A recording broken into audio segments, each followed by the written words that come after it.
Mankind is headed for extinction. Maybe so, sir. But not today. Incoming!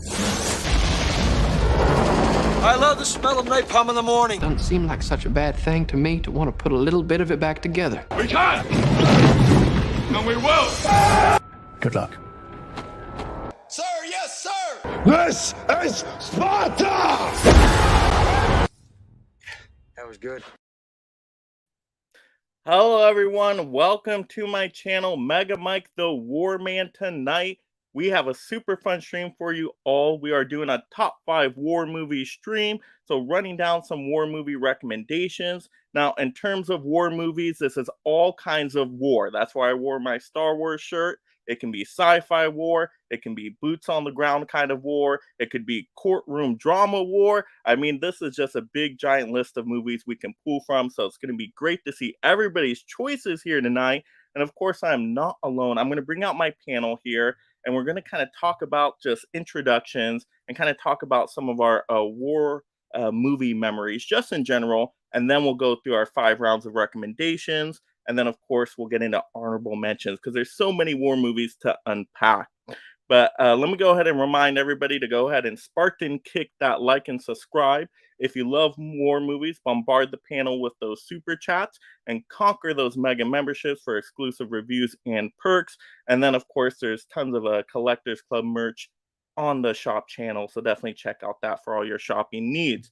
And as you think about today, whether or not to hit that like and subscribe, I have a little video to encourage you. Help me get one more. There you go. Hopefully that encouraged you to help me get one more, because I'm so close to 1,300 subs there, only a couple away from that. So let's get this whole panel out here tonight. We got Nate from Geeks and Flicks. How we doing out there, Nate?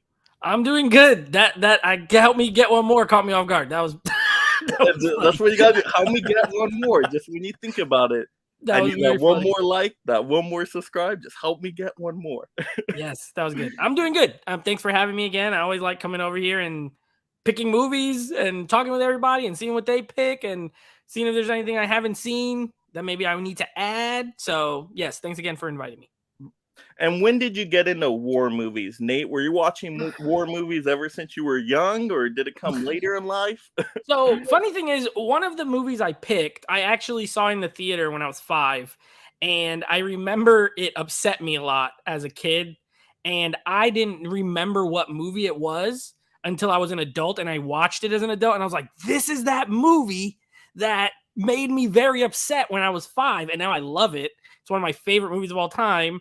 But besides that, no, it's a genre I probably got into more as I got older. I was a kid. I was into the Disney movies. I grew up in the early 90s. So I'm glad, that's my time. So, and then like, as I got older, I got into war films. I would say probably when I was like in high school. And that's when I really got into them more. Oh, awesome. I can't wait to see that pool you're talking about tonight. I got to see that childhood one. Yes. All right, let's go ahead and bring out David from the 4K Lowdown. How we doing out there, David? What's up, Mike? Thanks for having me, brother. I'm doing pretty good. How about you? Oh, I'm doing good. So when did you get into war movies? I don't know when it happened, to be honest. I remember being, definitely when I was older, but I remember in my 20s going, I don't like war movies. They're always sad. There's always people getting blown up. Some of that's cool, but I was like, no, I'm not, this is not my cup of tea. All of a sudden, and I really kind of saw it when you asked us to pick your 5, Mike, because I was like, okay. So I was like, I could just pick 5 movies and I'll be good. So I picked 5 movies and I went, oh, well, crap. I like that one. And oh, I forgot about that. And then all of a sudden I've got 25 movies that I'm trying to narrow down. And I just realized, you know what? I like war movies, and I didn't even realize when that happened. I know there's more than you would expect. I went through the same thing. I'm like, okay, let me grab a few. Hopefully I have enough. I'm like, wait, there's more there. There's more there. Oh my goodness, there's so many. All right, I know a big fan of the historical war movies out there. We got Tim from Tim Talks Talkies. How we doing out there, Tim? I'm doing good. I'm pumped. I love this genre. I know you got the Jaws shirt ready to go. I mean, I just happened to you're have it totally on. prepared. Yeah, it doesn't fit the theme, but yeah, Well, a war against a shark, right? yeah. So when did you get into war movies, Tim? They were always on in my household. I always liked them. Both my parents served in the military, so I've always, yeah, Oh, we just kind of grew up with them then. pretty much, yeah. All right, and then we got Mark from Tales from the Shelf. How we doing out there, Mark? I'm good. How are you guys all doing? Great. Oh, great.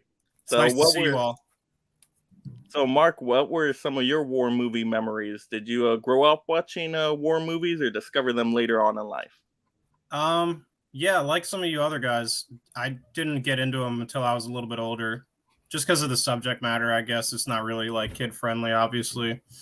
But then once you start watching some of them, I don't think I saw Saving Private Ryan until like 2020, when like the lockdown and stuff was. That was a big one that I hadn't watched for a while, just because I knew, or I'd never seen it, but I knew that I wanted to watch it. But I knew that it was going to be kind of a heavy experience, so I kind of would like put it off, and then similar to like Schindler's List. I don't know if you'd call that a war movie. I guess we'll see. I would. Yeah, I picked it. I have it over here. Well, again, I haven't seen it, so I don't know how much actual war is in it, but I guess it doesn't really matter as long as it's about the war. Yeah. So Yeah, it's pivotal to the war. yeah. So yeah, again, I got to be in the right mood for them. War movies, they're very, just like I said, due to the subject matter, it's a little heavy sometimes. So, but yeah, I'm excited to talk about some war movies with you guys. Oh, yeah. I'm so excited for this one. I've grown up watching war movies pretty much my whole life. My dad's a big historical expert out there, so he would always show us war movies, take us to war movies in the theater. Just in school, we watched a ton of war movies, and my older brothers, they would have to watch war movies for school projects and whatnot. So I would end up watching them as well. And then that kind of was one thing that inspired me to be a social science teacher. So now I show a lot of war movies to my students out there. So yeah, so always been surrounded with war movies.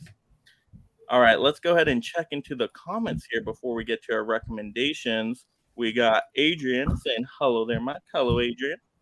We got Craig saying hi, Mike, and guest. Hello, Craig. Hello, Craig. Hello.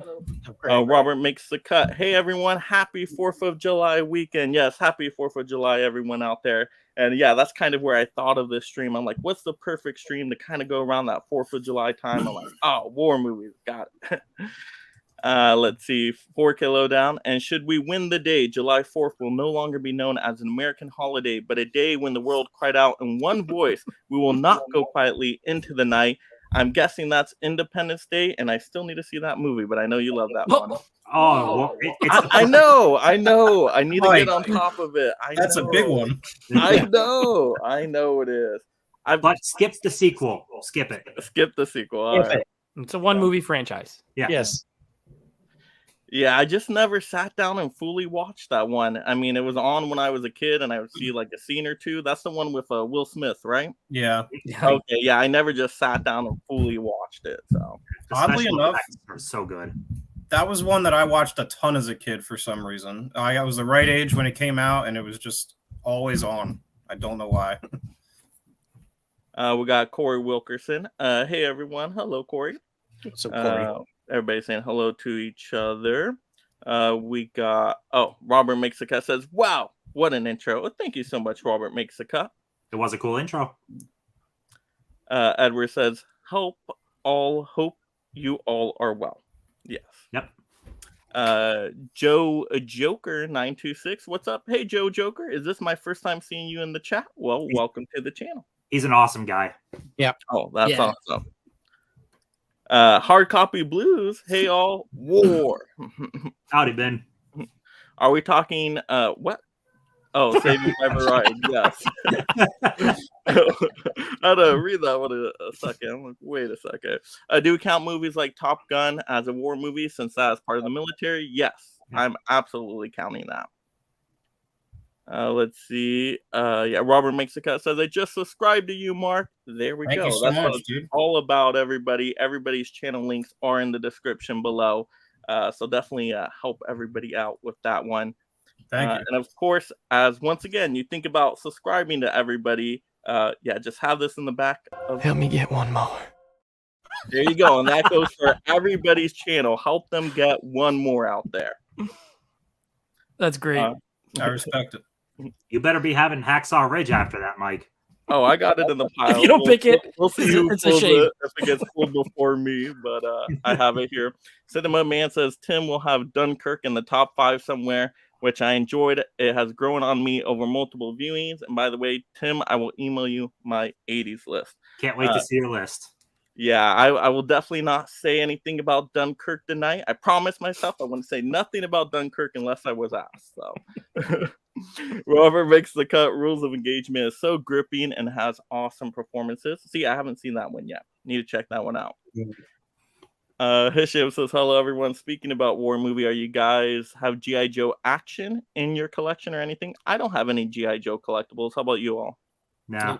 No G.I. Joe stuff? Before my time.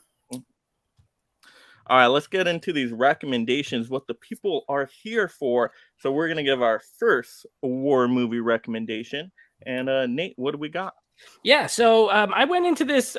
We were talking off in the green room, and I was like, "This was hard."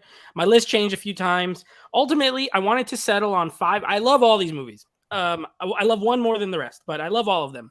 And I wanted to pick them where each of them are from a different war. Like, I don't want to pick a bunch of World War II movies only or anything like that. So we'll end the suspense for you, Mike. I'll just pick the one that I saw in the theater when I was 5. And it is one of my top 10 favorite films of all time. This one is set during the French and Indian War. So real life war, great acting, great performances. And I'm going with The Last of the Mohicans for my first pick.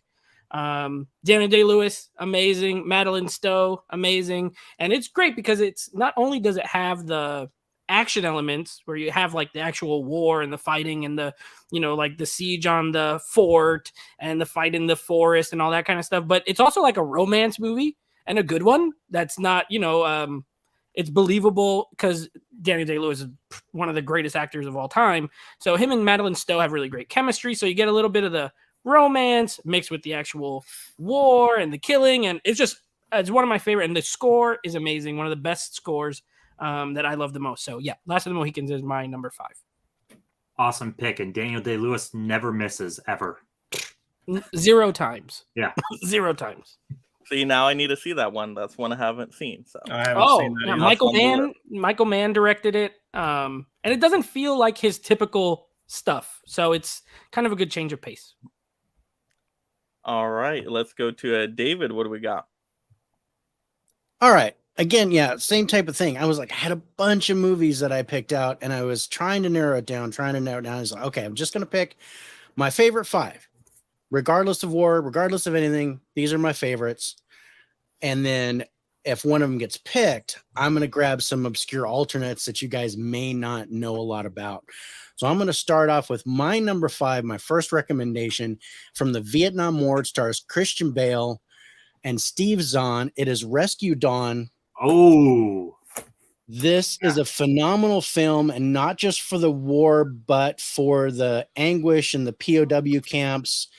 And I got to say, I'm not a Steve Zahn fan, but he excels in this movie. He is absolutely fantastic. This is a great story. It's a slow burn, but it's definitely one to check out. Rescue Dawn is my number 5. yeah. So I've heard some people say that's a little on the slower end or boring or whatever. You got to hold in there for anyone that you have to hold in, because oh my God, when you hit a certain point in the movie, like it really all comes together and it's like, holy cow, this is a great movie. So I love that choice. I think that was like the first Werner Herzog movie that I ever saw, because I know he did a lot of older stuff and like documentaries. And I remember that was the first movie I saw of his. I saw it at the theater. Yeah, it's a great movie. I assume that's a more dramatic role for Steve Zahn, which is which is a nice change of pace, I assume, for him. Yeah, cool for him to get to see him stretch his legs a little bit, do something different. Yeah, he is great. I mean, he goes toe to toe with Bale in it. It's a great movie. Oh, yeah, it's 2 for my list so far, right there. Me too, Mark. I haven't seen those Comes two in either. Is Rescue it going to be a 3-1 on yours, Mark? What's yours? We'll see. This is my favorite war movie, but I have to pick it first because if I don't, I'm going to be upset if I don't get it. And it's 1917. Oh, nice. One of my favorite movies from 2019, which is saying something because that was a very stacked year. And yeah, I mean, this is a more intimate sort of story where it doesn't really focus on like an ensemble. It's more just two characters, and you kind of follow them and their relationship with one another. And you probably know it's shot to be with the illusion of being in one take. It's not quite in one take. There's cuts hidden here and there and stuff. There's transitions toward the end that break it up. But this is shot by Roger Deakins, directed by Sam Mendes. The cinematography is stunning in this. It's just one of my favorite war films of all time. It's really fucking good. I'm sorry for cursing, but yeah, if you haven't seen 1917, this is my favorite war film of all time. Check it out. I think every one of us would have pulled that, so someone was going to pull it. I had to get it first because that's my favorite, and yeah, there wasn't a good chance of me wheeling that once it came back around. So yeah, Yeah, we were literally talking about it before you came on. I was like, if someone doesn't pick it, I'll just read. I left it up there because I was like, someone's gonna take it. It's my favorite. It's so good. It's amazing. Yeah. Have you seen that one, Mike? Yes, that one I have seen. Nice. Yeah, it looks and sounds great. It's the phenomenal. story is kind of like okay, you know. I mean, they got to do what they got to do with the story just because it is that one take illusion. But I forgive it for that because it just looks and sounds amazing. The music is so good in that movie, just gets you into it. Oh yeah, And it's a World War I movie, which Yeah, isn't the most yes, common yes. either. Uncommon, yeah. Very good. All right, Tim, what do we got? All right, told you backstage I'm cheating some. I don't care. I will pick this anyways. Band of Brothers is the best war anything ever put to screen, hands down. I don't care. This is 10 perfect episodes. Think of this as a 10-hour movie for all I care. This is literally perfection. Every single episode, it has the actual men that they're being portrayed. Bookend every single episode. This is literally a perfect show, perfect miniseries. It's heart-touching. You really feel for these characters. Tons of action, tons of drama. I adore this show so much. So yeah, cheated, but I don't care. Band of Brothers is amazing. Have you all seen that one? Yeah, I've got that. I have it on my shelf, but I haven't watched it yet. I've seen a few episodes. I remember a history teacher showing me that in high school. So yeah, it was good. It was good from what I saw. All right, let's check into the chat here. We got my mom saying hi to everyone. Jojo Joker says that movie needs a 4K. Which one? Which is a 4K one?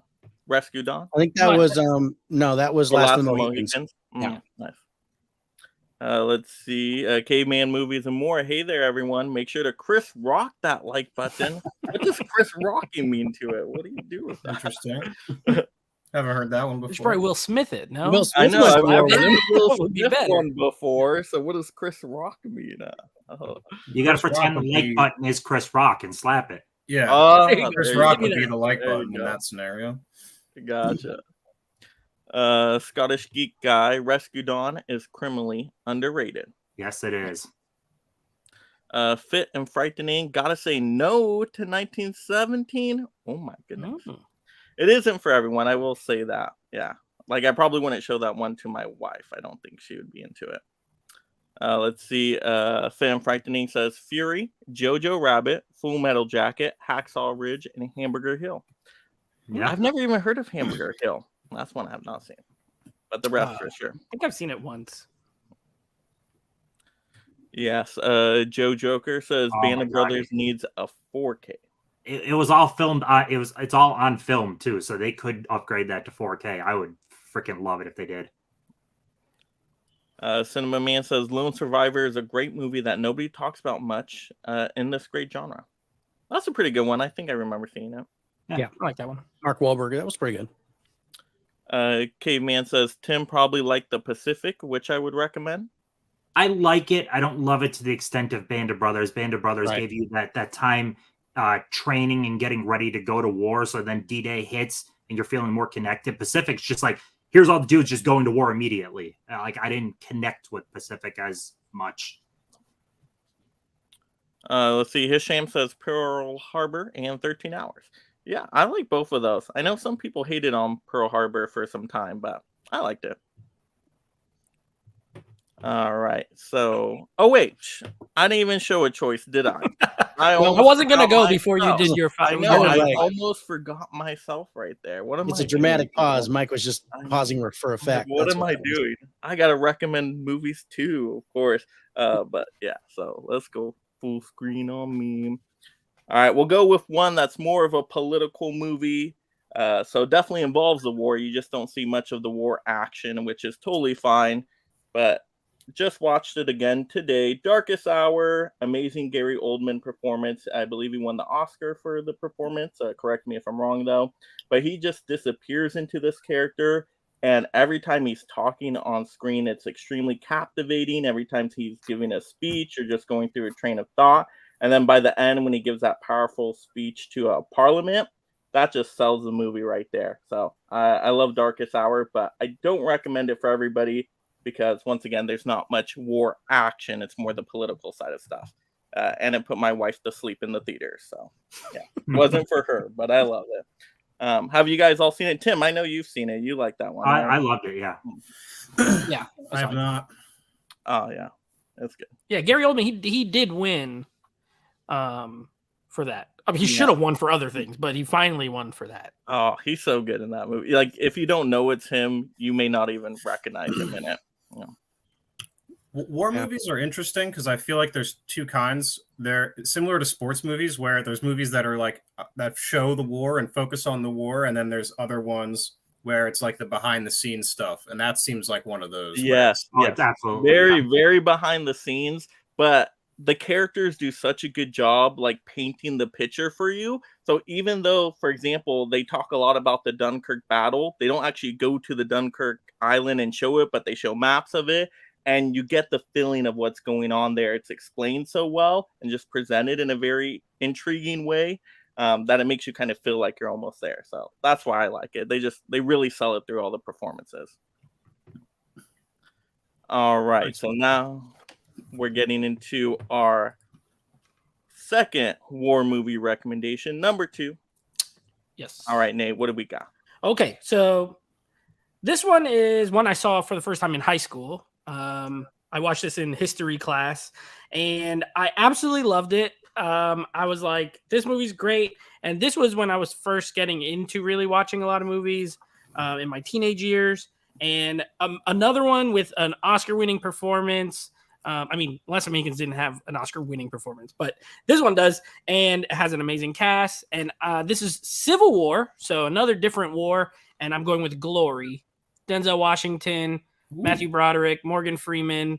Yeah, I mean, this movie is winner of 3 1989 Academy Awards. It's great. To Mark's point, I think, as far as war films go, you have to, but really, to me, you have the ones where they're like action focused, and then you have ones where they're character focused. And this one, I feel like there is action in it. Like they show fighting, but it's not really like the movie is the thrust of it's not the fighting. It's the characters and how they interact, and this group of black soldiers in the Civil War.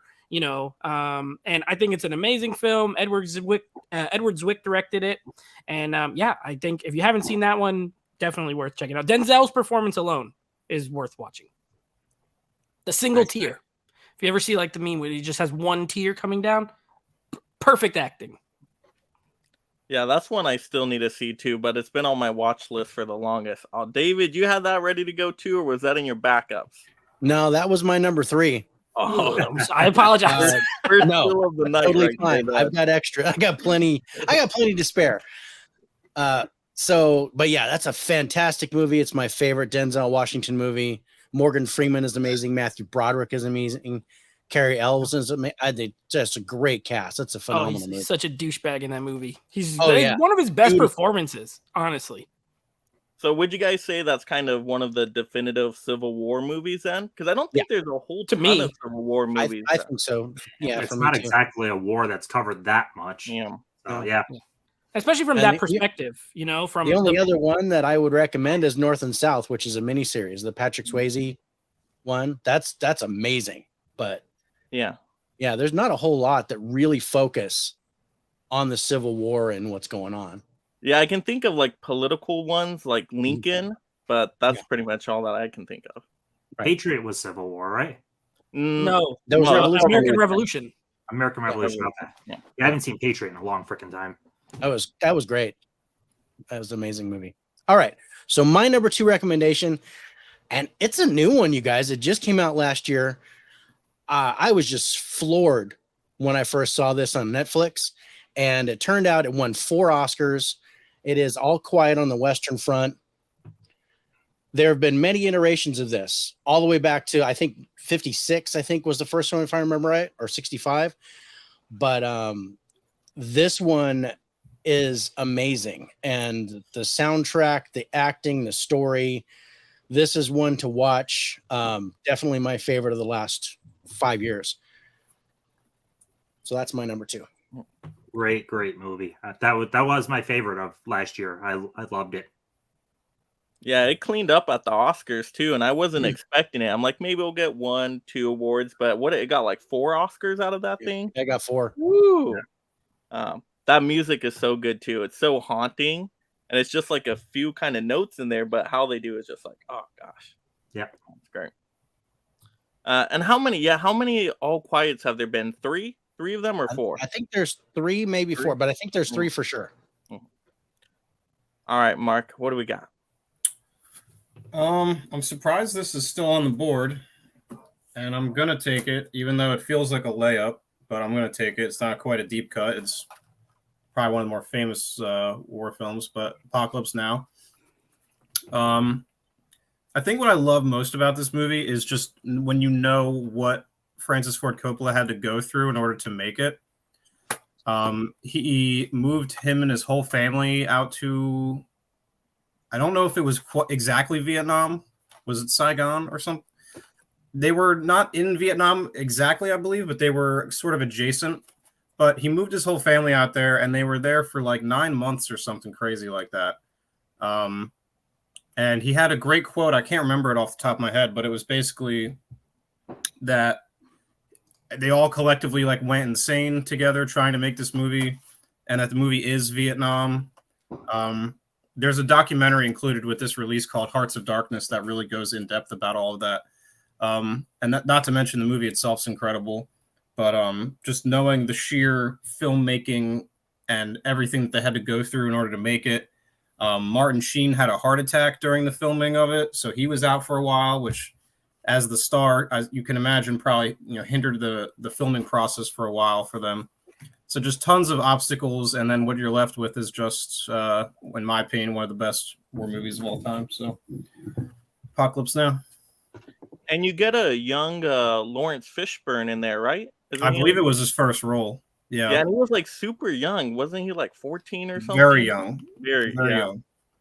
Yeah, I don't even know if he was 18 or at the time. Oh yeah, he was definitely under 18. I remember watching the special features, and I forgot the age, but it was like super young to where he shouldn't have even been there, kind of thing. But like he just lied about his age. I think that adds to yeah.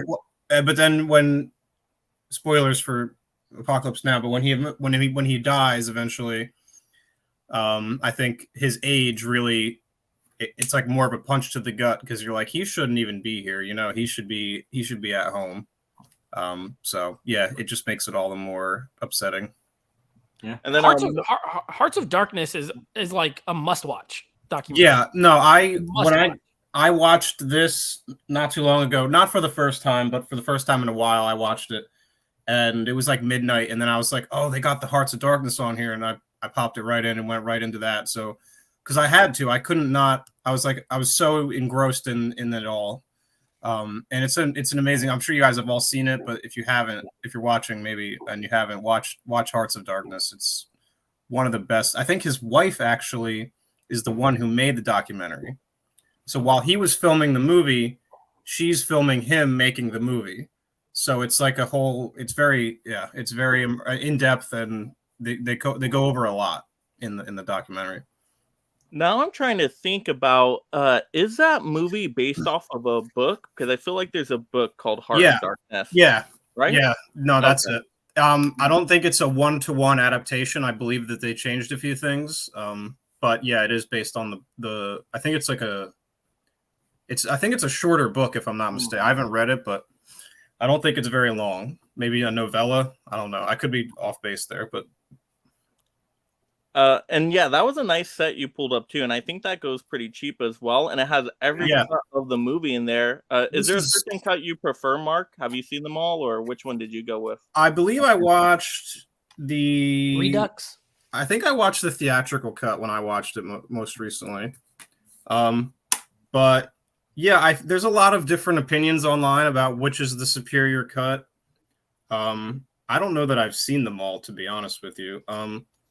But this is, like you said, very affordable and the definitive edition of this movie to have. Like I said, it comes with the documentary, so like that's really, you're getting you're getting your money's worth with this set, 100%. It's one of those Blade Runner scenarios where there's like so many cuts, depending who you ask, Yeah. they'll give you a different answer. So you just got to watch all three and make up your own mind. Yeah, exactly right. Yeah, I don't think we've ever gotten a Blade Runner set 2 with all the cuts, have we? There is. Yeah, there's a Is there? Blu-ray, and it has like it's like 5-disc Blu-ray set. Oh and it my has every goodness. version of it. Ooh, that's wild. Interesting. All right, Tim, what do you got? All right, I'm going to go with one that's absolutely soul-crushing. I'm going to go with Grave of the Fireflies. I'm not sure who here has seen this, but this is about firebombing of Kobe, Japan, and 2 siblings that get away from their house. Their parents are killed. They're trying to survive. Most of everything is just incinerated and gone. This is oh my God, this movie will absolutely wreck you by the end. This is not even kind of sort of a happy movie. This portrays the realistic idea of what war is. We see in so many movies the action aspect and the dropping the bombs, but you got to see also the aftermath of the people you're dropping the bombs on, which I'm kind of hoping Oppenheimer covers. I'm really hoping Oppenheimer covers the aftermath aspect. But this is absolutely soul crushing. This is one of the most soul crushing movies in my collection, to be honest. Sounds like a great time. Soul crushing. How's that? Is that animated, Sunday Tim? afternoon. Yeah, it's animated. Yeah. It's very early Studio Ghibli, I believe. That's what I was about to say. I'm like, it looks like a studio at Ghibli right there. It's very early. I think it's like, 80 something? Like 88 or something like that. Yeah, so very early Ghibli. I mean, what better people, though, to animate their own history, though? You know what I mean? No, yeah, that one's a gut punch, dude. Oh, my God. Man, that makes me kind want to watch that one. That one sounds really That's interesting. that's what I was kind of talking about earlier when I said you have to be in the right mood for a lot of these movies. Because I think the best ones are the ones that don't attempt to glorify war, but they show you the very real, visceral kind of fallout of it, and just doesn't always make for a pleasant experience, but it's an important experience, I would say. Yeah. All right, and then on to my number 2. So I might as well pull it because everybody was already saying to pull it anyway. So, all right, we'll go with Hacksaw Ridge. Yes, Andrew Garfield. Amazing performance. I don't know did he ever get nominated for this one at all? Who knows? You guys let me know. But Hacksaw Ridge, I love the different type of take on a war movie where he's the medic and he's really just about saving people, right? He won't pick up a weapon at all. He just wants to save as many people as he can. And they're doubting him at first. They're like, how are you going to be able to do it in war? There's casualties, there's fighting, there's all this stuff. And he ends up being the most bravest soldier, going back. Help me get one more. And just save so many lives. And it's great that it's based on a true story. And I think in the special features, they cover the person that was actually the real life event. So he gets to talk a little bit in an interview. So great special feature there. But yeah, Hacksaw Ridge, just awesome movie. And Vince Vaughn is pretty good in the movie as well. So. I love that movie. He was nominated, but he did not win. for Best Actor there. It did win 2 Oscars for Best Sound and Sound Editing or something like that. Yeah, and I think isn't that like the last Mel Gibson movie, right? He directed that one, right? He did. It's I his feel most like that recent. was- I know he's doing yeah. Lethal Weapon 5, but Okay. and Passion of the Christ 2 or something. But Mm-hmm. that's the last one he did. I love that movie. I have it in my my backups just in case. But yeah, I think that's a great. You're right. It's a great take on a war film, and it does have action and brutal action at that. But it's not. It's more character focused, and I love all the before the war stuff. You know, with him and his dad and the girl and all that. I agree with you. Great pick. Yeah, I really like that one as well. I shed a few tears towards the end. There's sort of the finale moment there where he's saving all the people and he's like ferrying them down, and they're like, where do they keep coming from? It's just like more and more people, and it's just a really powerful scene. It's executed so well. And then all the stuff leading up to that, where everybody else dislikes him and they're all giving him a hard time, and then he doesn't care about that, and he still goes out of his way to save them. It's very powerful. I really like that one. Yeah, that movie clicked with me a lot, considering I went in I'm very not religious at all, and I knew the whole basis of that as a person who is very religious. Yeah, and I still loved it. All right, let's check into the chat here. We got Kelly Willer saying 12 Strong, one of my top favorites. Joe Joker says Gary Oldman, Winston Churchill. I'm coming out in a state of nature.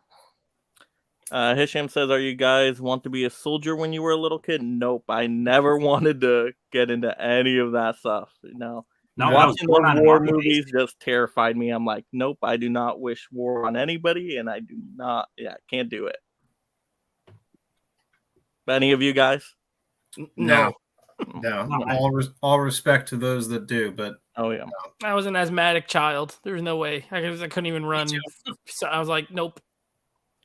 I don't know how many people though. I don't know why you'd want to necessarily be a soldier. I can understand the idea. I think a lot of people want to serve their country, but I don't know about like specifically. I want to be a soldier. I understand the aspect. I want to serve my country because. Yeah, I don't necessarily. I don't want to kill people. That was one of the main things. No, it's a loaded question for sure. Yeah. Robert makes the cut. Says Letters from Iwo Jima and Flags of Our Fathers. Both are powerful and emotional films. I still need to see both of those. Actually, aren't those are did Spielberg do those ones? I think those are both Clint Eastwood. No, Clint Eastwood, right? There you go. Yeah. There you go. Yeah. Okay. And Iwo Jima is way better. It's an amazing film. They're both good, but Iwo Jima is really good. Craig saying, I'm at Indiana Jones 5 movie. I watched the replay later. Totally understand, Craig. Have a good time. Enjoy. Let's see. Edward said, some of my favorite war movies are, of course, Jojo Rabbit and The Boy in the Striped Pajamas, and then absolute classic Apocalypse Now. Let's see. Joe Joker says Gettysburg. Robert says Dances with Wolves. That is a good one. See, that's a Civil War. They're naming movies that were set in the Civil War. Oh, nice. You know what? I went back and forth on Dances with Wolves. I'm like, do I consider it enough of a war movie? I'm like, I went back and forth, so I didn't pull it. I mean, Good, the Bad, and the Ugly is set in the Civil War. So, I mean, it's a Western, but it's set during the Civil War. Gods and Generals. That's another one. Huck's Pop Culture Cafe. Hey, soldiers, sneaking out to pick up my wife's B-Day dinner, so I'm taking you with me. Nice. Well, thanks for taking us along, Huck, and definitely happy birthday, Kitten Paws. Yeah, happy birthday to Kitten Paws. Happy birthday. Hisham says A Bridge Too Far, 1977, one of the greatest war movies of all time by Sean Connery. Holland saying, what's up, guys? Up, Holland. Caveman says, Single Tear reminds me of an early 80s public commercial about littering, featuring a Native American on a dark, lonely highway witnessing someone litter, and he shed a single tear. All right. I remember that. Let's see. Robert says Fishburne played Mr. Klin. Or I think that's clean. Yeah. Oh, okay.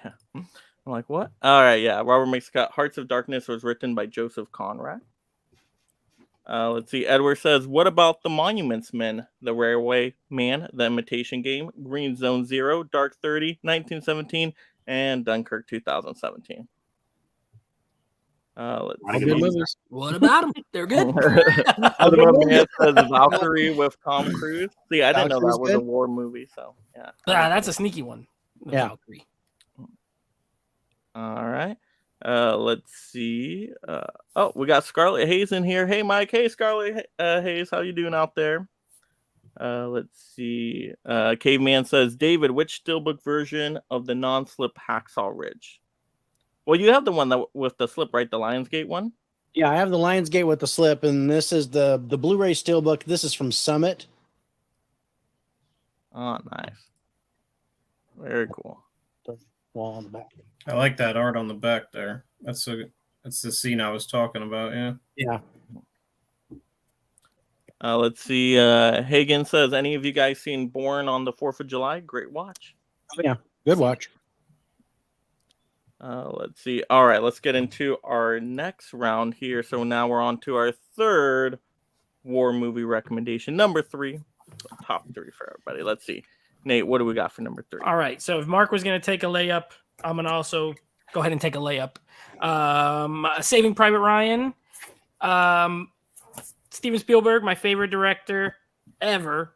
And this is, for me, I don't necessarily put it in my top 5 of favorite of his movies, but it is an amazing movie. Everyone knows the opening, the beach scene.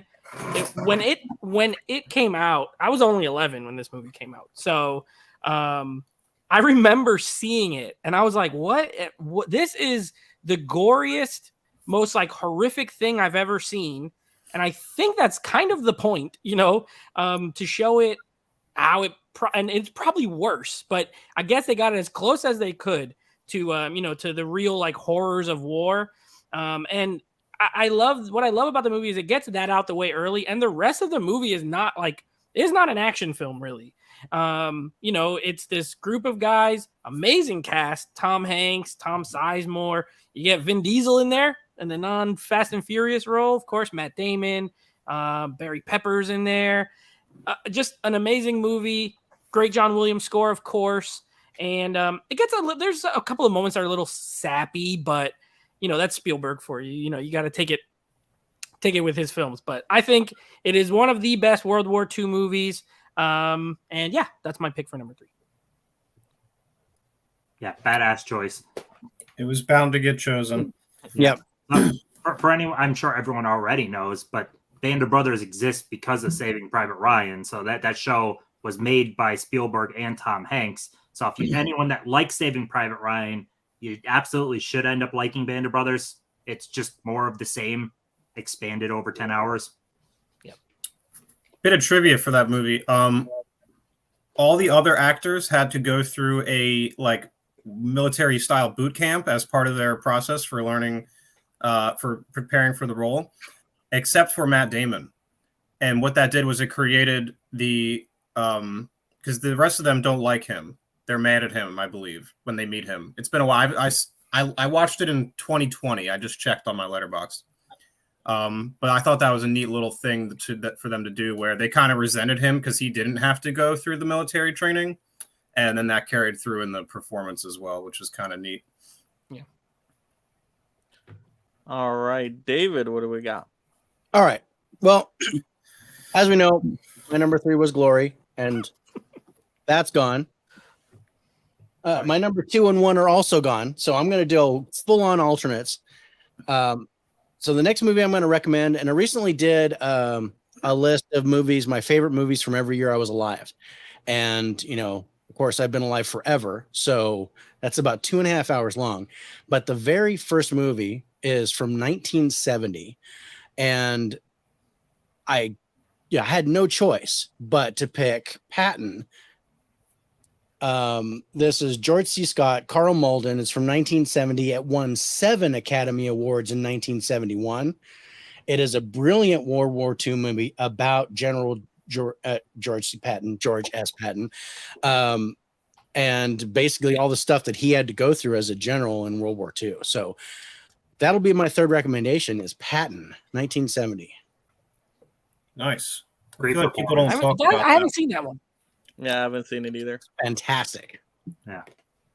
I saw that in school.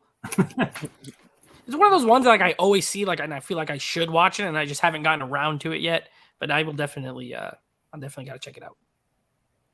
All right, Mark. All right, I'm gonna take a bit more. This is more of a fun one, I guess, and it's called Overlord. Set during World War II, if I'm not mistaken. Yep.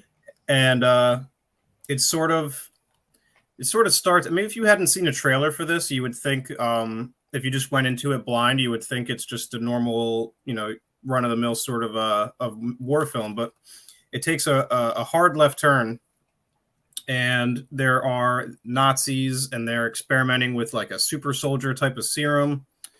And what it does is it creates these sort of enraged beastly men. They bring people back to life, and all of a sudden they think they're just dealing with regular war stuff, and now they're contending with these crazy sort of zombies, for lack of a better word. And it's a blood splattered filled sort of just romp. It's more of a fun war movie because it's so clearly not based in reality. So you can kind of suspend your disbelief and have a little bit more fun with this one, despite it being set during World War II, which is obviously not fun. So yeah, this is just a fun movie. I enjoyed it. I think it was pretty underrated the year it came out, 2018, if I'm not mistaken. And it stars Kurt Russell's son, Wyatt Russell. So I would check it out for that if you are into him.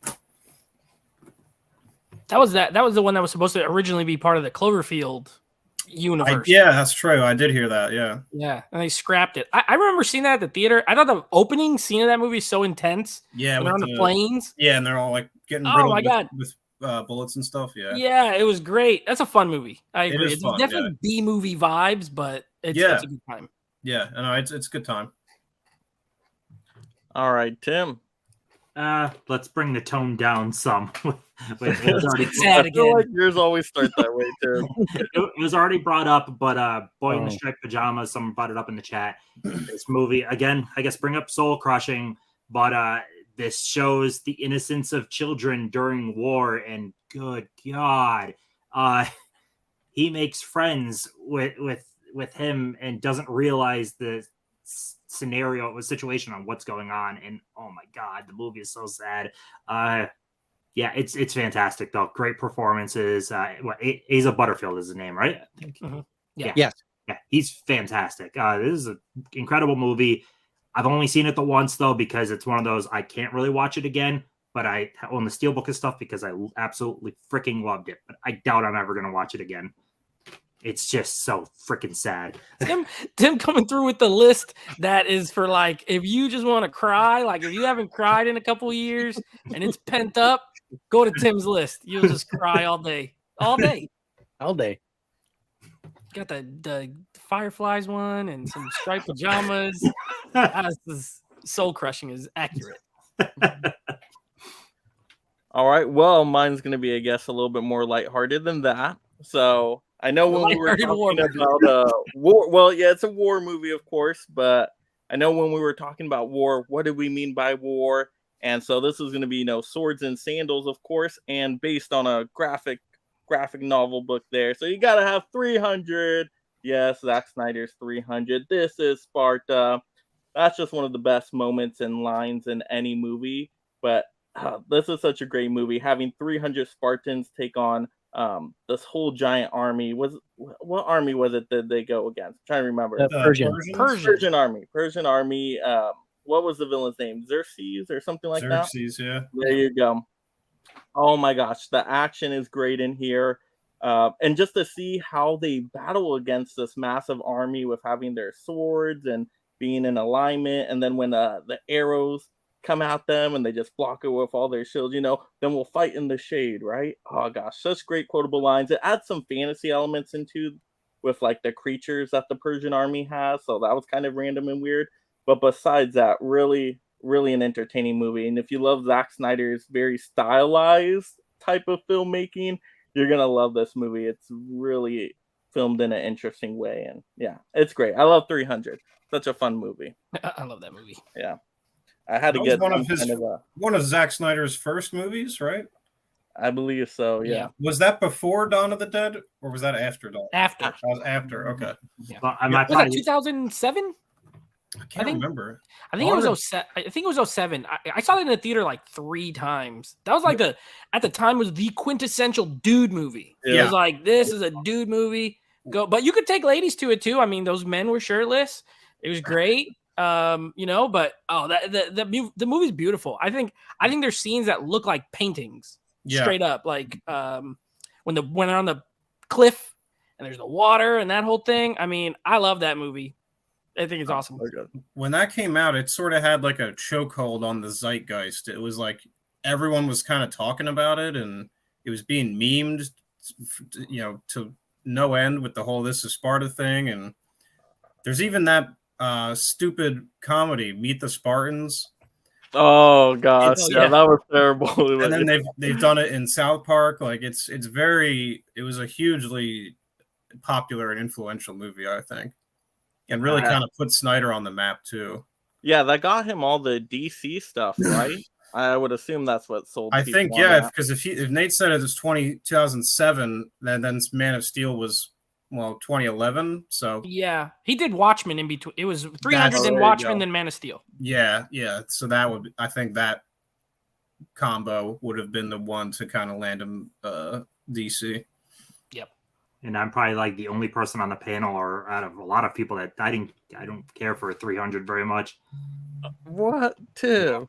Not sad I enough. know you're not in. Was it what didn't you like about it? Was it the fantasy elements in there? Was it Zack Snyder's style? What was it? for you, Tim? Zack Snyder's style does not click with me. I literally only like Dawn of the Dead, I think. Actually, I liked Army of the Dead too. I had fun with that. But a good chunk of his stuff, I do not like his style at all. But I was just bored by 300. Really? Yeah. Oh gosh. It's like a nice underdog story, I think, is what I find so interesting about it. Is just it's 300 dudes versus like what 10,000 or something. So like that's probably the hook for a lot of people, is just how getting to see how badass they are. And they're like, Yeah, it you had know, to have been against thousands, right? On the back, I don't know if I believe it, because on the back it says against 1 million. I'm like, no way there was 1 million. That May as was well have been. exaggerated. yeah, you're sort of That was a pushing little the credibility there. 300 versus 1 million. I could have sworn in the movie they say like 10,000. Okay. I want to say it's They like in definitely the exaggerated there on the back. 300 against 1 million. Dang, they're really good. They're good at their job.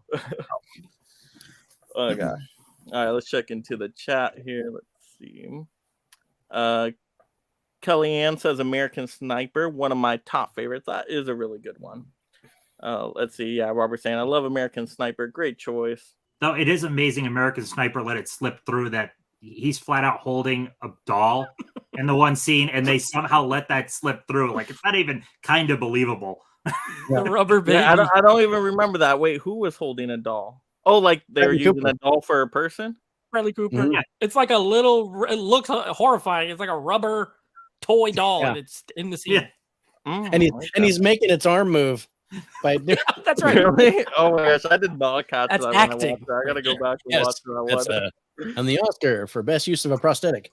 But look, I think I read though, doesn't Clint Eastwood isn't really a multiple shots type of person very often. He's kind of just like, that's the shot and moves on. So Yeah. he probably didn't have much. There wasn't much for the editor to probably work with. It was like, well, this is the scene we got. Good enough. That would make sense. Huck says I love the movie Casualties of War with Michael J. Fox and Sean Penn. Mhm. I haven't Brian seen De Palma film. it. Robert says and Platoon. Oh, how could I forget Platoon? I don't even have that in my stack. I just watched Platoon for the first time with that 4K. Holy cow! Is it It's great. movie. I like the 4K. I know some people said they were complaining about it with the coloring of it. What did they say? It was like too green or something. But I'm like, they're in a jungle. Is it not supposed to be green? I'm confused. Need more brown. A little more brown. Everybody's wearing green. Come on. Yeah, I haven't watched that 4K yet. Same. But I have it, so I don't know what the problem was with it. I know people were complaining about it though, so I was like, should I have kept my bare bones Blu-ray or am I good with the 4K? Like, is it that bad? Like, should I go? I didn't notice it at all. I like the 4K. I had no basis of reference because I didn't see it before. So sometimes if you don't know that the color timing and all that was supposed to look like, you're not going to notice because it's first time seeing it. Right. The special Well features said. are awesome in that one, though. I do recommend checking out the features because they like interview veterans of that war, and to hear their stories is pretty interesting. Joe Joker says The Longest Day is a classic banger. That is one I still need to see. I feel like, did that come out to some boutique label? I feel like it did. Is that a Criterion one or something like that? I feel like I've seen it somewhere. It might be. Let's see. Mid-level says for Tim, 1917 greater than Dunkirk? Is that a question or a statement? What does that mean, Tim? Is he asking Tim? Was Are there you- supposed to be a He's question not- mark no. on the end there? No, I'm confused here. What does this Ken- mean? Gets off on busting my balls all the time. He knows it just Ken being Ken. It's all good. Okay. I'm like, what does it mean? What does it mean? Okay. Let's see. Robert makes a cut says Tora is a classic. I haven't heard of that one. Oh, you didn't hear it? Tor is good. I haven't heard of that one. Robert says U571 is a solid actioner. I haven't heard of that one either. I think Let's that's see. McConaughey, right? Yeah. Am I wrong? Yeah. He is in that. Yeah. Cully's Heroes, really sweaty where in that one. Eagles dare. Well, thanks, Nate. It's a submarine movie, They're all sweaty all the They're all time. sweaty. Yeah. Yeah. The Dirty Dozen. Like you can open a window. It's true. What does this mean, Tim? Has Tim pulled Schindler's List yet? Because I For the sad, the very Soul sad, Crushing. I think that's very going to be his intense, number one. Is that soul one. crushing movies. There you Yeah. go. Mhm. but I mean, War is not happy. So No. Yeah, War's none not of them happy. are happy. Yeah. Yeah, Kelly says 0 Dark 30 and 13 Hours, another two faves. This is Sparta. Yes. All right. Joe Joker, Kingdom of Heaven. Haven't Interesting, heard that though. one. Yeah. Let's see. Cinema Man says We Were Soldiers and The Last Samurai. Last Samurai is a good one. I haven't seen that in a long time. We Were though. Soldiers is really good. Mel Same Gibson. director of Glory, Last Samurai. Red Tails. I haven't seen that one. Great And one. Red Line. Baron, yeah. Flyboy. See, all these recommendations I haven't seen yet. I'm like, I thought I That's knew war James movies. Franco. Now I know nothing. Let's see. Dawn of the Dead 2004 was the first Zack Snyder. Yep. Midway. Midway's great. I like that one. ooh, I liked parts of Midway, but I felt like there was zero character development because there were so many characters. Like, here's a character, here's a character, here's a character, they're dead, Yeah. here's a character. I'm like, what the fuck is going on here? Really? No, they I tried really to like take that miniseries. There was a miniseries in the 80s that was fantastic. And they tried to take that and compress it into 1 2-hour movie with all the characters and all the players involved. And I think, they just went too far. It's a very Roland Emmerich movie. Yes. Is there another movie I that liked you guys would recommend that covers the Pacific battle better than that one? Or no? Because I haven't seen a ton of war stuff apparently, but I'm like, I thought they covered the Pacific part of the war better than any other one I've seen. I didn't love it as much as Band of Brothers, but the Pacific still is good. Yeah.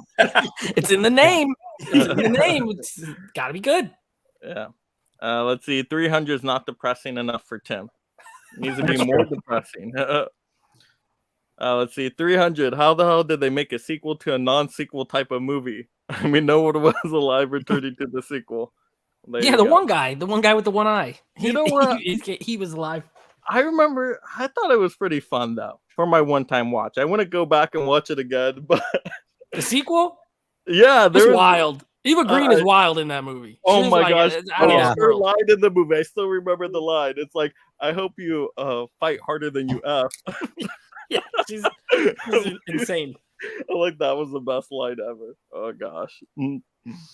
Let's see. Joe Joker. It took me a while to like 300. My high school mascot was a Spartan, so around that time, all the dudes wouldn't shut up about that movie like it's the greatest thing ever. I'm telling you, people were talking about that thing when it came out, man. Especially, like I think I was in middle school, so like around people that age, it was very popular. I'm sure it was with other groups as well, but. Dimension Scott says, "What's going on, guys? I'm enjoying the live stream while enjoying playing Mortal Kombat 4. Great choice, Nice. Dimension Scott. What's up, Dimension? Yes, best video game Mortal Kombat franchise of all 4. time. Old school. Let's see. We got Hisham saying 300. I was watching this movie when I was 16 in 2010. Very violent, but I like it. Let's see. Pop Culture says, love the battle scenes in Kingdom of Heaven director's cut. Caveman says the final countdown is a trippy Pearl Harbor movie. Dude, the chat is mentioning so many of like possible choices. They're just like rattling them all. All of them ever made. That's all right. We're into what, our fourth now? Number 4, right? Fourth war movie recommendation. There we go. So number 4, Nate. All right, this was one that someone just mentioned this in the chat a moment ago. I hadn't seen it before that, but I had it ready to go. This is one that we did on the Action Movie Guys podcast that I co-host, and I remember like seeing this movie when I was younger, like after high school, because this came out in 2002. But I saw it like when I was around 18, 19, and I didn't love it then. And when I rewatched it now, I thought it was fantastic. I think the battle scenes are really great. If you do want that action with your war film, but this one is brutal. This one is sad. There's some really Tim. There's some sad parts for you. I mean, the whole thing is not, but there's a few because it has to deal with like the wives that are at home and stuff like that. So I'm going with We Were Soldiers, 2002. Mel Gibson. This is the Vietnam War. So again, a different war than my other picks. Vietnam War. And Mel Gibson's amazing in this.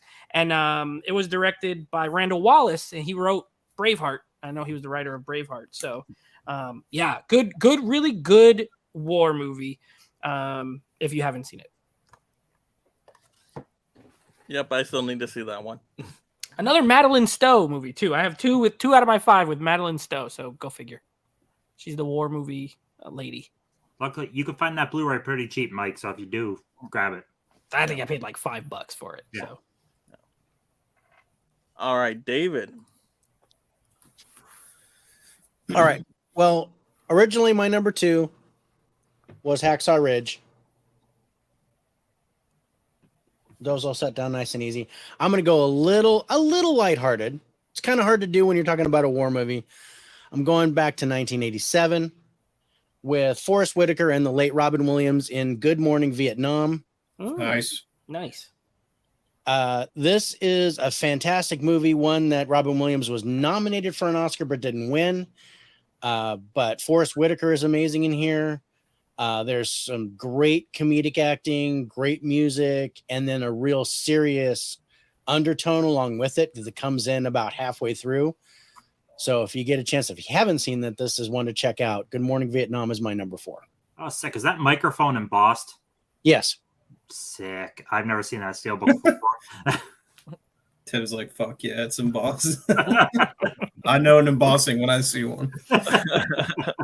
You want that one now, huh, Tim? Oh, yeah. That's a nice one. Oh, yeah. Feel that right there. Rub it for me. Rubbing it. Oh gosh. All right. We don't want another creaming incident here. Okay. Oh Lord. All right, Mark. What do you got? All right. We're gonna go with War for the Planet of the Apes. Oh, nice. This is a really great trilogy of movies. One of the better modern trilogies, I guess, if we're talking like contemporary movies. I especially love this one because I think it's quite long, if I'm not mistaken, and it feels more epic than the other two. And spoilers for this film, mild spoilers, but they're in the second to third act. There's like sort of it almost feels like an homage to The Great Escape, where a lot of the apes are imprisoned by the humans, and it's sort of like they do that thing where all the apes are having to come up with a plan while they're imprisoned to break free, and they have to learn to work together despite being like locked up and like help each other escape. And that's always stuck out to me as one of my favorite aspects of this movie, and I really enjoyed it for that. Directed by Matt Reeves, I just remembered. Yeah, I think this is the best of that trilogy, and not a real war; it's a fictional war. But still very good and worth watching.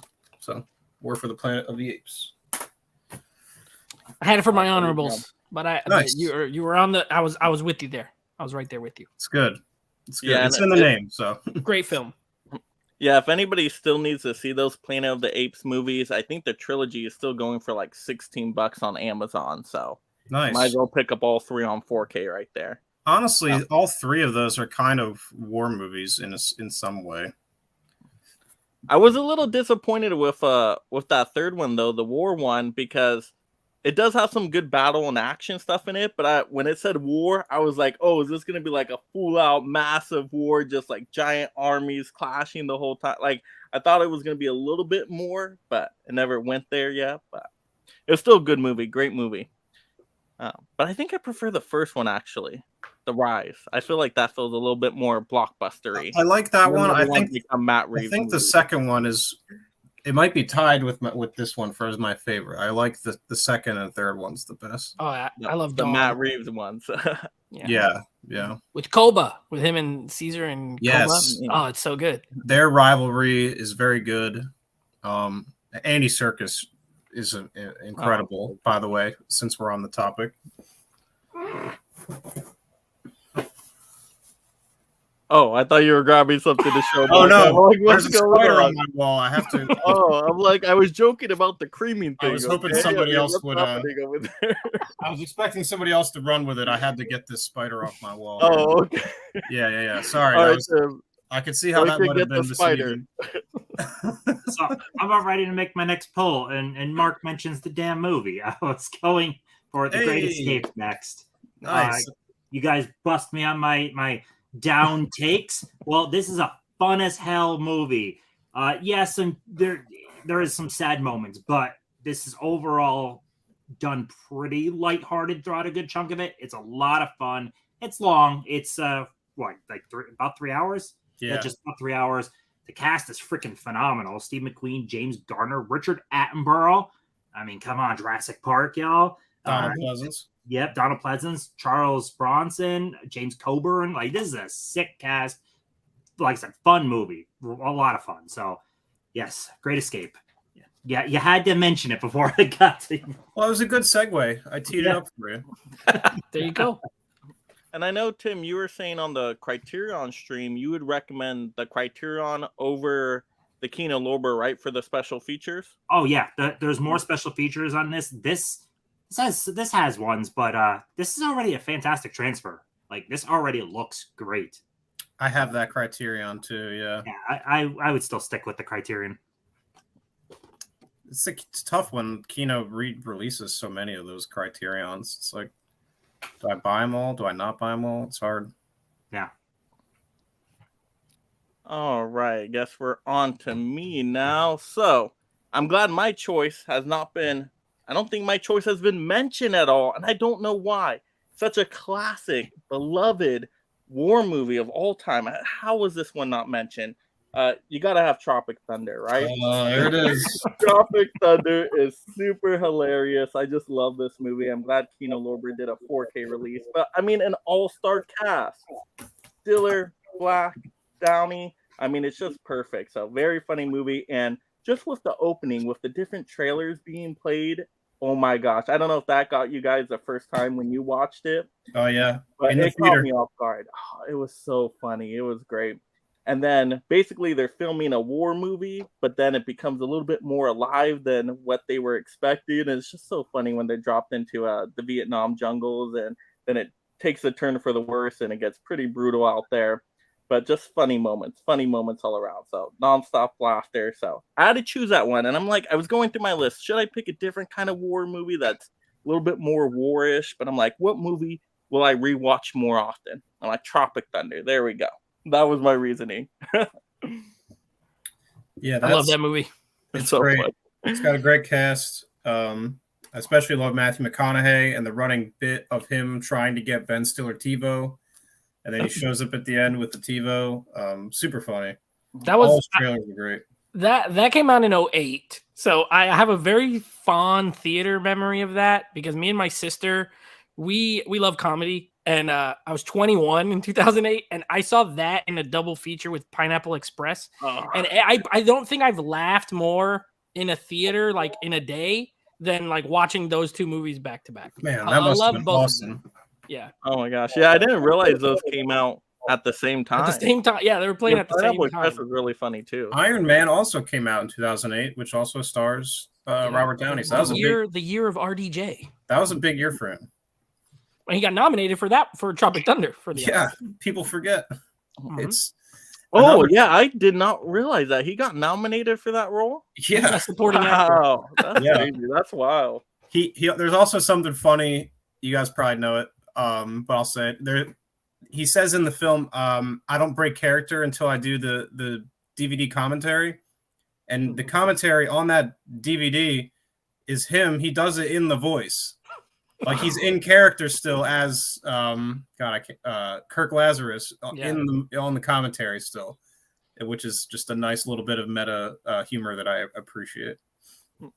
I mean, him getting nominated for an Oscar made it like the most meta thing ever. Like an actor who does all that stuff to get nominated for awards and then gets nominated for an award for that movie. But it's you all can't even make it up.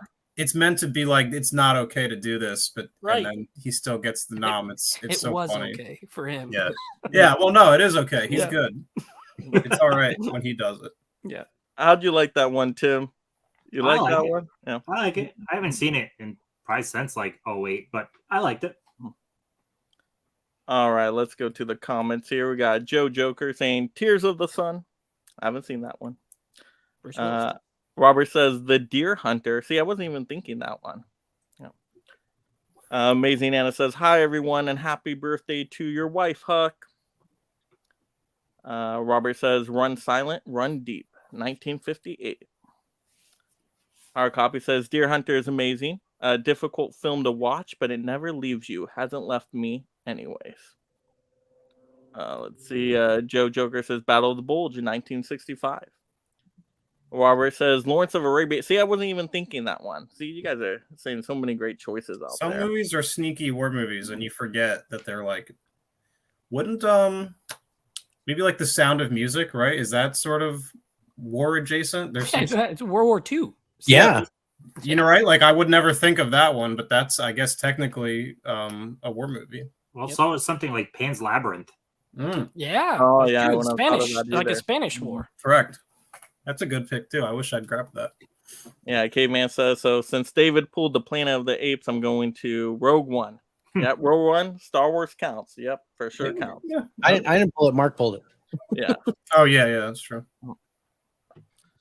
Let's see. Oh, Rambo. See, we can even go with the Rambo movies. Ooh, yeah. It's like the aftermath of the war. It's a one-man war versus all. Right. And he's got like, you know, PTSD and stuff from the war. So yeah, it's all connected. And I think 2008, that's the one where he was living in Vietnam and they did the whole thing there. That Oh, was, that's the one it's like Borneo or something like that. yeah, it's like That was super brutal. gory. I Yeah. love that one. Yeah, I like all the Rambo movies, actually. I don't think anyone is terrible. I've only seen First Blood. I haven't don't seen like any of 3. them. I actually hate 3, but I can watch the rest. I didn't really care for Last Blood. It was all right, but it definitely just totally changed. It was Home Alone. It was like Home Alone on steroids. Oh, that was so cool. I love that. Vietnam War traps. He was making booby traps. I was like, oh my god. It was so gory. Oh my goodness. Yeah, for real. Hard copy says, Tim, I own The Great Escape on Criterion. I need to watch it this month. Still haven't seen it. I think you'll enjoy it. It's such a good movie. You just got to plan a whole day with the runtime, and especially you throw in those special features. That's a whole day thing. Mhm. Let's see. Edward says, MASH, The Men Who Stare at Goats. The Men Who Stare at That's Goats. two movies. The Men Who Stare at Oh, Goats. okay. I was like, That's I'm a George confused. Clooney movie? What does that mean? I'm like, does MASH stand for that? But then I'm like, no, the letters don't match up. Let's see. Joe Joker, Inglorious Bastards. Yep, that's a good one. Mhm. Hard copy says Tropic Thunder for the W. So fun. I got a good brain. Oh my gosh. RGJ. God no. Oh gosh. Oh my gosh. There's so much there. Hard copy. I don't even know if I can say that stuff. You set me up for something there. That is funny well, that what he said because it is funny. everybody was upset about Simple Jack. Yeah. The Simple Yeah. Jack was somehow more offensive than what Downey was doing. So I guess it was a happy accident there, that Downey didn't get all this flack. That's Robert, a great one. the Bridge on the River Kwai. Yeah. Oh gosh, I like when they Had it get up to there. the I haven't bridge watched top. it yet. Yeah, it's a slower one. Yeah, you got to be patient with it for sure. This one I really like, The Guns of the Navarone. That's a pretty good one. All right. Oh, and then John Doe Gigolo. Good evening, everyone. How you doing, John Doe? What's up? All right, now we're into our number 5, right? 5th war movie recommendation.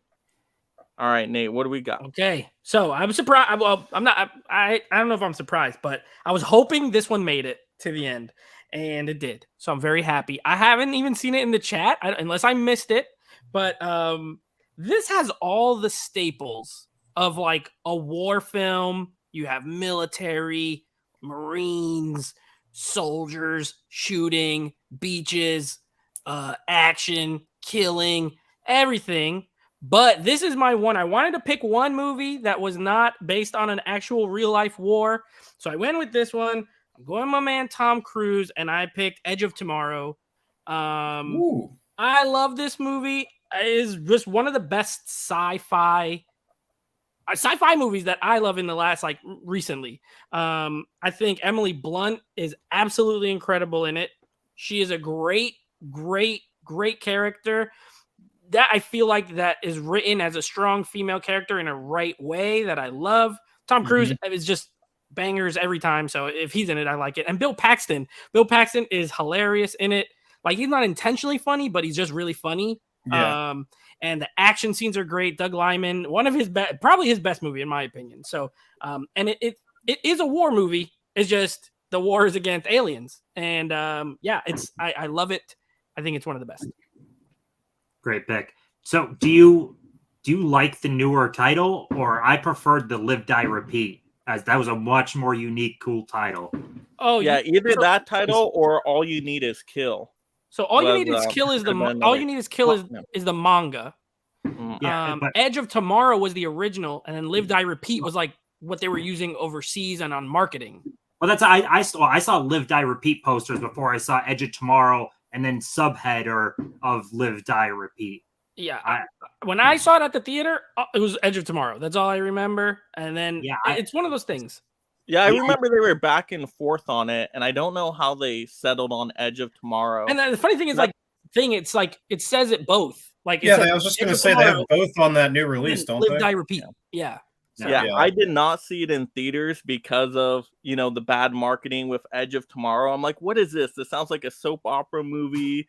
And then the trailer wasn't that great. Like, they have that kind of like sad, somber song. I don't know. It just felt really weird. You waited. It was a great theater. Yeah, I waited till the 4K came out, and then I got the 4K, and now I love the movie. I'm like, if they marketed this way better, I would have definitely loved this movie when I was younger. But it's like Groundhog Day on steroids on crack, all at the same time. It's great. There you go. That's a tagline. That's what it should have been. Instead of Live Die Repeat, it should have been on Groundhog Day on steroids on crack. Everybody would have saw it. Everybody would have seen it. All right, David. What you got? Right. So, of course, my number one war movie of all time is Saving Private Ryan. That was already picked. And I knew it was going to be, because I already planned on something else. And I kind of did the same type thing as Nate did.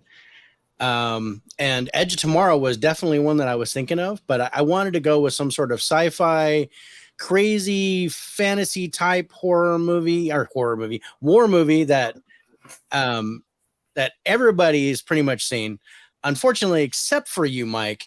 And it is Independence Day.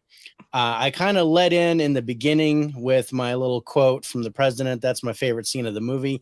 It is my favorite movie of all time.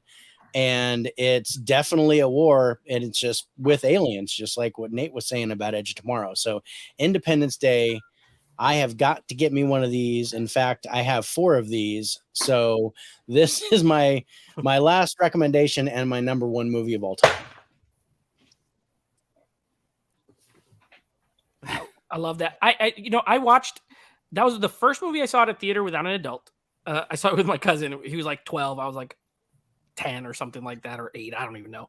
And I also, fun fact, I watched that movie on Independence Day like 10 years in a row at one point. Like every year, I was like, I'm watching it. I stopped last year.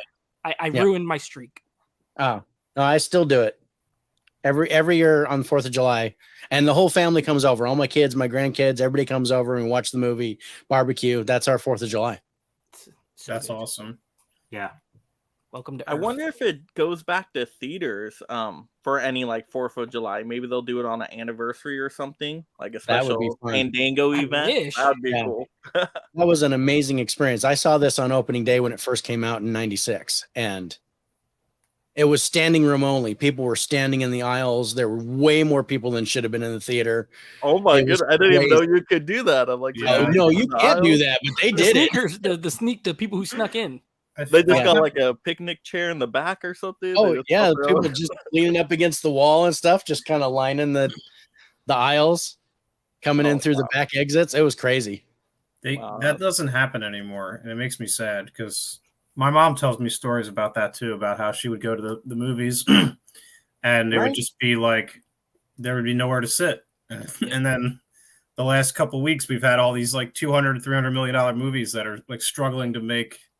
Oh yeah. This is off Yeah, topic. you're lucky if you find like Yeah. 20 people in the theater now. Yeah, I'm it's always at the theaters with nobody there. it's Maybe insane. Not It's only insane. that, when they had the Other no reserve seating, and you had to get early Oh, to get in yeah. line. to Yeah. get a good seat. Mhm. If That your was the seat- yeah, your best. seat was your seat. Yeah, wherever you Yeah. you would walk I was in. a fan of that. People get mad at me all the time. They're like, "Why reserve seating's the best?" I'm like, I get it, but I used to love getting there early, waiting, building. You talk with people in the line, Yeah. and it gets that buzz like as it's getting closer to movie time. Then you get in, you get your seats, packed theater. I haven't seen a packed theater in years. It's been years. Oh yeah. Endgame, Oh, I think, yeah. might have been the last one I saw in an all the way full theater. Spider-Man No Way Home was the last very packed theater I was in. Yeah, and I remember when theaters used to check people's like tickets to like go in too. Now it's like they just want to get you in there. They don't even care anymore. They're just like, get in here, buy some popcorn at least, you know. Yeah. Oh gosh, it's wild. All right. Where are we at now? Who I was think that? it's to me. Mark. To Mark, yes. What we All got? right. Shocked this is still here. Hopefully Tim wasn't about to take it. I guess we'll see. Full Metal Jacket. Oh, nice. That's a Stanley good Kubrick. one. This is just a great movie. It's I like to look at this as like almost like two movies kind of stapled together. The first part being the boot camp part, and then the second half being when they're actually in the war. And the boot camp stuff here is like, I mean, if you've seen it, you know how it ends. It's like so haunting, and the Vincent D'Onofrio just gives such a great performance as Private Pyle, and that makes the point well enough on its own. That war is bad, obviously. Not that anyone needs to be reminded of that, but I don't know, maybe some people do. And then the second half of the movie compounds that idea even further, and yeah, what you're left with is just a super sort of just haunting cautionary tale about just the horrors of war. And the final like 5 to 10 minutes of this movie is especially haunting. I mean, if you've seen it, you know what I'm talking about. And then you just got Stanley Kubrick masterfully directing it. Something I love about Kubrick is how he seemed like he wanted to make a masterpiece in every genre, and he kind of did that with like sci-fi and horror, and then this is his war film. So yeah, it's one of the best. I'm shocked it's still on the table. So yeah, Full Metal Jacket. Nice. Yeah, it definitely feels like two movies put together, though, right? Like, Yeah. I really love the first half. The second half is still pretty good, but that first half, it's just like, it gets you. You're Yeah, like, you're what the starting heck just to get happened? to know everybody, and you got like Matthew Modine there. What's his name? Yeah, what's his like nickname? I think can't remember. He's got like a nickname. All right. It's like Joker, right? It's Joker. That's what it is. Yeah, I couldn't remember it. Yeah, that's a beautiful. Is that a steelbook? Yeah. Yeah, steelbook. That's the 4K steelbook. That's awesome. The back and the front. It's a beautiful. Yeah, no, it's just a great movie, man. Great movie. All right, and Tim, what do we got? Why don't we go with Red Dawn? Nice. Oh, nice. Nice. This is probably going to make my 80s list. Actually, I'm pretty sure it's going to make my 80s list. Red Dawn is a lot of fun. I figured I'll throw in a fake war movie. So why not have, the United States soil get invaded and a bunch of teenagers lead the way in trying to save America? This is a lot of fun. It takes emotional turns I don't think I would expect based on the way it's playing out. It's a really good movie. So. Yeah, I would agree with what you just said, Tim. I didn't watch that until that release came out, that 4K from, or maybe even just the standard from Shout Factory. I think it was the 4. Yeah, I bought it when the 4K came out, and I had always heard about it, and I watched it, and I was kind of expecting it to be like this kind of like lighthearted romp because you've got like, C. Thomas Howell in there, and some other people, Patrick Swayze, Charlie Sheen. Yeah, I'm like thinking it's Ali Sheedy, right? Yeah. Jennifer Grey. And I'm thinking it's just going to be like sort of a fun kind of 80s, fun movie. And it's really not. It's kind of, there's bits of that, but it's pretty dark. And I think especially with what happens to C. Thomas Howell's character, he kind of gets a little twisted by everything that's going on. And it surprised me with the tone of it. I was expecting it to not be as dark as it was. I was surprised too, for sure. More violent than you would expect. Yeah. Like when they drop in right at the beginning, you're like, oh my gosh. Yeah, it gets right to it. Mm-hmm. Yeah, when they're going towards the end, when they're going to grab that food off the side of the road, they're like that whole part. It's like, oh my God, I wasn't expecting it to quite go there. Yeah. Did you guys see the remake? I did. I know what I like the remake. I don't think everybody loves it. I thought it was pretty decent. I didn't like it either. I was just I don't know if y'all saw it. I saw the remake first though, so that's my perspective. No, Chris Hemsworth is in it, and Josh Peck. Yep. And some other guys. I was a big Drake and Josh fan though, so okay.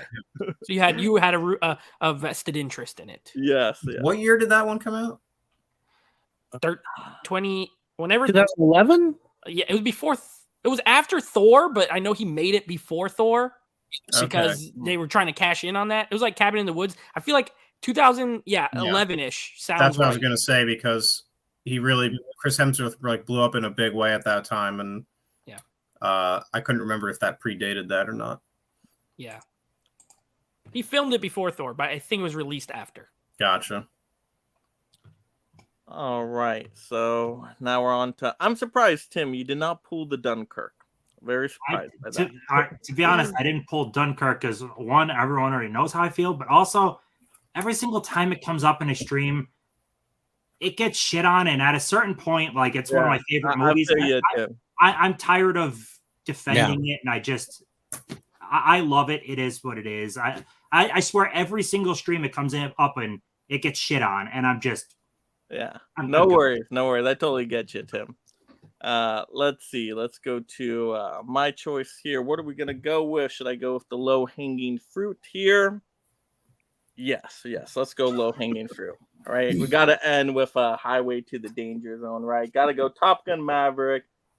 Just the best movie of the year. It came out. Everybody loved this movie. Got people back to the theaters at least for some time anyway. And it's just the perfect sequel, 10 times better than the first one. The first one's pretty good, but it's just a sequel that's a masterpiece, right? Yeah. It's great. I love that movie. It's awesome. Oh, so good. It's so good. I've watched that movie so many times now, just within the short time it's been released. I think I've seen that sucker at least. Well, I saw it twice in theaters, and then I've probably seen it 3 or 4, maybe 5 times now at home. It's just so easily rewatchable. So rewatchable. It's got. Oh, go ahead. I was just gonna say it had such great legs and such positive word of mouth. I mean, that thing was in theaters for like 6 months. I want to say it was insane. Oh yeah, so good. and it made tons and tons of I money. mean, not just in theaters; it was in the top 10 in the box office for like Yeah. for like half the year. No, it was nuts. It's an example, a great example though, of rebooting a franchise and bringing it back to the limelight and making it honestly a better movie than the original. Like it's better. No, yeah. It sucks that like I've read stuff already where like people are saying now Indiana Jones is done. It's too, people don't care anymore. And it's just, no, maybe the movie's just not as good as it could have been, which is how I saw it today. That's kind of how I thought it was fine. It was good enough, but it wasn't Top Gun good. If they came to the theater with Top Gun good, people would have flocked to it. Yeah. Good point. Good point, Tim. So, yeah, it's not enough to have a sequel, right? You got to have a sequel that's better than the one that came before. So maybe that's why Avatar: The Way of Water, it's an improvement over the first one, at least in my opinion. Maybe that's why that one did so well as well.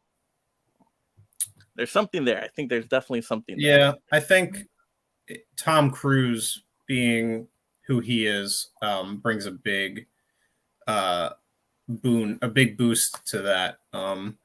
Just because he's still able to do his own stunts and he has such a passion for it. Not to make it a direct comparison to Indiana Jones, but he can only do so much now, and Harrison Ford, that is. So, yeah. Well, that's partially their problem for continuing with Harrison. I'm sorry, but the de-aging, yeah, no, I would rather just cast another actor, to be honest. Not to go down this rabbit hole, but I think that they should have made these like 10 to 15 years earlier. But I think the bad taste of Crystal Skull kind of put them off from wanting to do it, and then now they're like, hey, let's do one more, and it's like, which is funny because Crystal Skull made a crap ton of money, and like the critical reception wasn't that bad. I feel like in hindsight, it gets crapped on more than it really did when it came out. I remember, like it again, made like I blame 300 million US. Yeah, over. Yeah. No, if they had at the time was a lot. if they had made like maybe another one in 2010 and then a final one in 2012, like before Harrison hit 80. Yeah, like maybe you could have had something there, but anyway, that's Indiana Jones talk. That's a whole other stream. Hey, they have war in them though. There's war. They do have war. Yes, so it is adjacent. It's adjacent to what we're talking about. So. Damn it, I should have picked Raiders for this. Yeah, I'm upset. Hey, there you go. Hey, well, you got honorables coming up. So wait a second. Somebody go pull Raiders. Yeah. I know there's so much stuff you could do with the war stuff when you really get into it. There is a lot. Adjacent films. Yep. There is a lot. Yeah, more than I thought I had when I was going through my shelf. And there's some I missed. I missed what's it called? The Deer Hunter. I missed that. And I missed Red Dawn initially. I had to go and grab that. And I missed Platoon. So there's a lot that I didn't even think about grabbing. Yeah. And they're kind of spaced out on my shelves too, because there's so many like boutique label stuff. So if you organize any of your stuff by boutique labels, a lot of them are scattered about. Yeah, I was looking through like my main shelf, and then I forgot that I had some war films in my like Shout Factory stuff and my Criterion stuff. We got Robert Makes a Cut says G.I. Jane. See, I still haven't seen that one, and I only know about that movie because of the Will Smith incident. Because of Chris Rock, yeah. That's the only one I know. Is it good though? Have you guys seen that one? Is it? It's fine. fine. Watch it all. I like Viggo Mortensen's good. I like him in it. I saw it and remember nothing. No, not even Demi Moore doing the one-arm push-ups. That's the only thing I remember. She's just doing them push-ups. Yeah, it was fine. I don't think it's amazing. Robert Makes a Cut says Navy SEALs. That's I don't fun. think I've seen that one. Yeah, Robert. I love Robert because he just lists all movies ever. Yeah. Edward says Dad's Army. I've not heard of that one. Never heard of that. Yeah, Hard Copy says nice pool. I never would have thought of Edge of Tomorrow as a war film, but it totally is. Thank you. Yeah, once you go sci-fi war, you open up a whole nother area. It has all the tropes, it has all the. Did all of elements. us have one? I think all of us had one war film that was not a fictional, or was a fictional one, which is kind of cool. Yeah, I think we all had. I really thought someone was going to pick Aliens. I've thought for sure someone was going to pick Aliens. I didn't even think that way. Yeah. Robert says Uncommon Valor. Fantastic. Hisham says I'm a dude playing a dude disguised as another dude. Sounds familiar. Yeah, Edward says you can't forget about the classic Saving Private Ryan. Nope, we didn't. It was cool. Yep. Nope. Tank Girl. See, that's another one I haven't seen. Is that any good? Yeah, it's not my fun. favorite. No, yeah. Weren't they fun. trying to bring that one back though? I felt like that was in the movie news circuits. I think they're a trying to couple years reboot it ago. or remake it or something. You know. It's like a cult movie. Yeah. Edward says Inglorious Bastards and Full Metal Jacket. Let's see. Hard Copy Blue says you made me want to watch Independence Day this Tuesday. Very cool tradition. This is my Independence movie. Oh, Jaws. That's the Nice. go-to right there. See the Jaws shirt. Let's see. Yeah, that. I mean, I love ID4, but Jaws is what I really think of for Independence Day. You know, sharks. Oh, Nice. I like to watch The Sandlot on 4th of July. Ooh. Oh, that's a good one. That's a think good pick. that's very good. You guys all have 4th of July movies. I need to get a 4th of July movie. I need to make a tradition. My friends and I actually do a kayaking trip every year on the 5th of July, and then afterwards we all go back to my friend's house and watch The Sandlot. It's very fun. We've been doing that for like 4 years now, so it's a little tradition we got. Yeah. I like it. It's cool. Joe Joker says Arlie Ermy. Oh, I totally forgot to mention him when I was talking Yeah. about Full Metal Jacket. Yeah, Yeah. he's. Is he the incredible. drill sergeant? Yeah. Oh, okay. Yeah, there's some history with that where they were casting him. You guys might know better than me. I can't remember what it was necessarily. If they found him initially and then he was like trying to act, but then they just wanted him to be himself. What's the story there? Do any of you guys remember? I feel I like don't know there too was. much backstory of. I feel like there was something there behind the scenes that was interesting, but of course I can't remember it now. But regardless, I'll have to look that up later. Let's see. Hard Copy says big Kubrick fanboy, but FMJ second half falls flat for me. Yeah, I much prefer the first half. I do like the second half, but the first half definitely it's harder for me for sure. The way that it's structured, you could even just turn it off after that first half and still get the message of the movie. And obviously, I wouldn't do that, but I mean that's something that you could do. It functions as like a short film almost. Hard Copy says my favorite war film is 1917. I love how it intimately follows two soldiers, and you get to go along for the ride. Spectacularly shot. Yeah, no, I agree. I love how it's just more of a constant. It's more focused on those two guys. You know, there's not a ton of other things going on. It's just kind of about their relationship. Starship Troopers would have I been a love good that pick. one. Oh, that's a good one. That would have been a good one for a fictional Like one. a satire. Yeah. Yeah. Very much. But it goes into all like the propaganda stuff and everything, which is relevant to real life wars. Yep. All right, you guys ready for some honorable mentions? Holy crap. Yeah, I got a stack here. Yeah, me too. I have All right, Nate. 35. I'm not going to talk about them. I'm just going to show you them. All right. So some on the fictional side, I also had Battle Los Angeles. Obviously, this is not a real battle, but it's the Battle of Los Angeles. This movie is not popular. I don't even think it's that great, but I kind of like it. It's fun. Yeah, it's fun. And I have then the poster of that. yeah, and then another one that's a battle between entire worlds. I had War of the Worlds, just in case I had to go fiction there. Recent one that I really liked, Devotion. This is set in the Korean War. Yeah. And you know, I think because Top Gun Maverick just dominated plane movies last year, this one got overlooked. But Jonathan Majors, fantastic in it. Glenn Powell, fantastic in it. I think it's great. Another underrated one I didn't see mentioned anywhere. This is a World War II set movie. Daniel Craig. It's called Defiance. And it's about these three Jewish brothers, Jamie Bell, him, Liev Schreiber. Fantastic movie. Really, really good. And then I had some of like the normie ones, right? I had like Fury, and I had Zero Dark 30, and I had Black Hawk Down, Little Mogadishu. I had Nice. Braveheart, The Patriot, of course, and then Inglourious Bastards and Kingdom of Heaven. So I had all these just in case. But I love all of them. And that's the director's cut of Kingdom of Heaven. Not the regular version is not that great. I feel like the only version you can watch is director's cut, or should watch anyway. Agreed. All right, David. All right. So yeah, I've got a bunch of alternates and standbys. You know, I also had a bunch of sci-fi movies. I had Starship Troopers, things like that. I put those all back on the shelf as we were going through this because knew I was only going to pick one. But as far as my alternates, of course, I have Platoon. And then I have 13 Hours.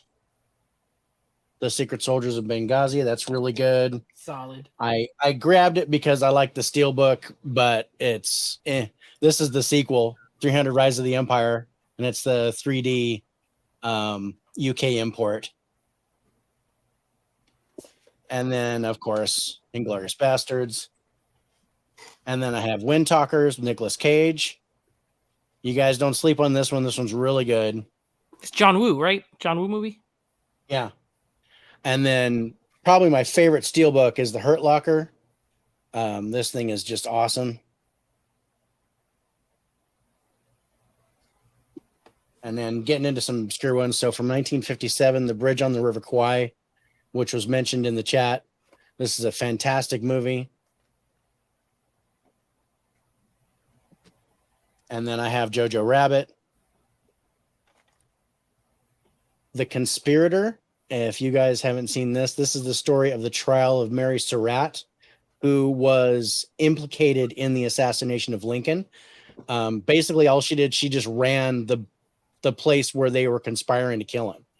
And they put her on trial for it, to put her to death. So if you guys get a chance, this is a great watch. This is from 2010 and directed by Robert Redford. And then I have A Few Good Men, which everybody knows. Bridge of Spies with Tom Hanks. This is a fantastic film. Mark Rylance won the Oscar for Best Supporting Actor.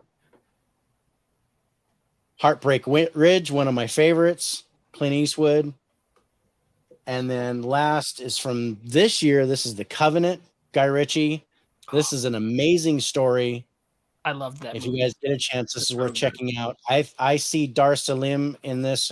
I see an Oscar nomination for him for supporting actor next year. That was an awesome flick. Yeah, that movie was so good, so good. And you wouldn't initially expect to be directed by Guy Ritchie. He did an amazing job with it, but Yeah, that seems a bit outside of his realm a little bit.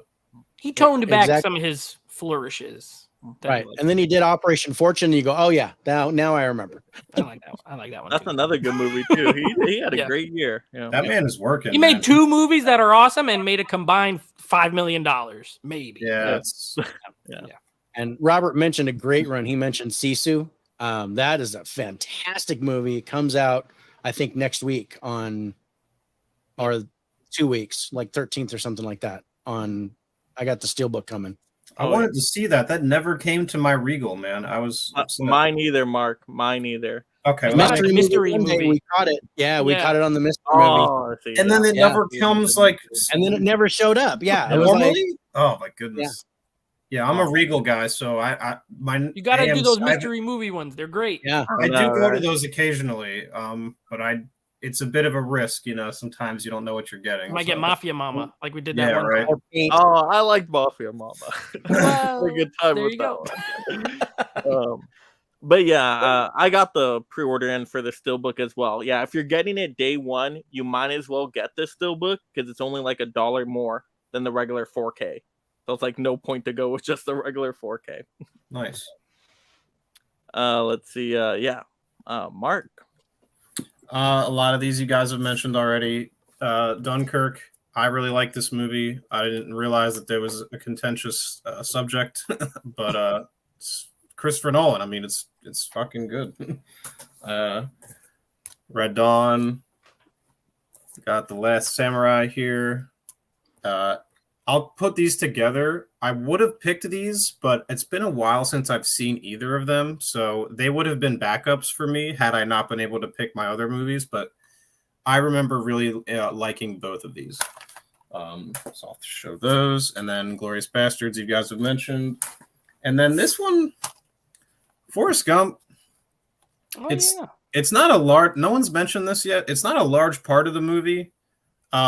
But again, I wanted to have something in my back pocket in case all my picks got taken. Thankfully, that didn't happen. But this does, show some of like the horrors of war with like Lieutenant Dan and stuff. So I figured it would be worth mentioning. He goes to Vietnam. Yeah, so that's what I got. All right, and Tim. You guys mentioned a lot of the stuff I had in my pile, so I put back. I'm just showing stuff that none of you guys mentioned. Distant Thunder, which technically takes place after the war, but it's following soldiers and their PTSD. Really great performances. This is a fantastic movie. Again, another downer movie. That's just what I do, I guess. It's the nature of the genre, man. Yeah, but this one's a lot of fun. The Final Countdown, ton of fun. A current, why can't it the aircraft carrier going back in time to Pearl Harbor? It's such a cool concept, fun movie. Kirk Douglas is great. I highly recommend this release too. It looks fantastic. Operation Petticoat, an absolute blast. This is such a funny World War II movie. Cary Grant, Tony Curtis, hysterical. I so highly recommend this. I laughed to the point like my ribs hurt with this movie. It's so freaking funny. Like they need to paint their sub, and the only paint they have ends up coming up pink, so they're painting their sub pink. It's a silly, fun movie. And Toy Soldiers, kind of skirting the line, but it's like kind of like a mini war inside of a school. A bunch of kids, fighting back against the soldiers that came in and like held up the school. It's a lot of fun. It's skirting the line, but yeah, what the hell? It's like Diet Red Dawn. Yeah, kind of is. So, yeah. Mike, you got to pick Small Soldiers. Do you have that? That's I wish I did. the war against toys. Oh, I need that Blu-ray. It came out on Blu-ray. I never picked it up. I should have picked it up. I don't know if you can find it anymore. Maybe you can. I need to get it. That movie's great though. That movie's so fun. That movie was a big part of my childhood, man. I had all those toys when I was a kid. Yeah. The Gorgonites and stuff, and they were so cool. What was the faction of the soldiers? What was there? Did they have like a faction name? I don't know. Were they called something? Lieutenant Surge and all those guys. Yeah. But yeah, great movie. All right. So I think I removed all the ones that people have shown already, but maybe not. So forgive me on that. And I know most of these were mentioned in the chat, but I'll just show them anyway. But Schindler's List. Yes. Once again, very sad, long movie, but one of my favorite Spielberg films. Very well done. And I don't really feel the length on that one. Even though it is a long movie, I'm really captivated the whole time. Yep. I know the Guns of Navarone was mentioned in the chat, but good classic movie, and it's more kind of like a mission movie. Let's see. We got American Sniper, I know was mentioned in the chat, but great movie as well. Let's see. I know Starship Troopers was mentioned in the chat, but I just love the Steelbook, so I had to show it. All right. And then Braveheart, of course. I like that one. Let's see. I don't know. I don't think did anybody mention Paths of Glory? Well, No. Really like this one. This is another Kubrick film. They like Stanley Kubrick. Got to check out Paths of Glory. World War I movie. And it kind of plays in two parts. The first half is like the trench warfare stuff going into battle. And then the second half is a courtroom drama. So I like that. And it's a pretty short movie too. I know some people were saying they didn't like Midway. I liked Midway. Let's see. Oh, I don't think anybody mentioned this one, did they? The Hurt Locker? Did anybody mention this? I believe David. This is the best. Oh, David did? I think so. Really good movie, and I love the Steelbook too. Best picture winner, of course. Oh yeah, and then the rest were mentioned for sure. But there we go. Nice. There's just so many. I know, so many. There's absolutely so many. And we didn't even I feel like we didn't even scratch the surface. Because then you have like the anti-war war film. Oh yeah. More rah-rah, like Act of Valor type movie. Yeah. There's so many. Yeah, definitely. Yeah, nobody mentioned Come and See, which is a movie that I have not seen. I've not seen that movie because I Criterion feel like cover scares me. Yeah, I've heard about it and I kind of know a bit about it, and it's not something I feel like I need to see. But have you guys ever seen Come and See? Anybody? I haven't been emotionally ready for that one. I That's- hear that. I think that's even supposed to be worse than like Grave of the Fireflies and stuff Yeah. like I'm Yeah, out. yeah. So anytime like a sale's going on, I'm like, I don't want to watch that once, let alone own it. Like that. Right. But that's one of the biggest like anti-war films ever made, I think. Yeah. Super disturbing, just pretty messed up. So I'm sure. really hoping the Oppenheimer goes not full, like not super deep, but deep enough to show that hey, this is the aftermath of the bombs. Because I think Yeah. we need to see that. Yeah. I No, I heard feel somewhere like- people are saying it's like absolutely horrific, the movie. So I'm looking forward to it.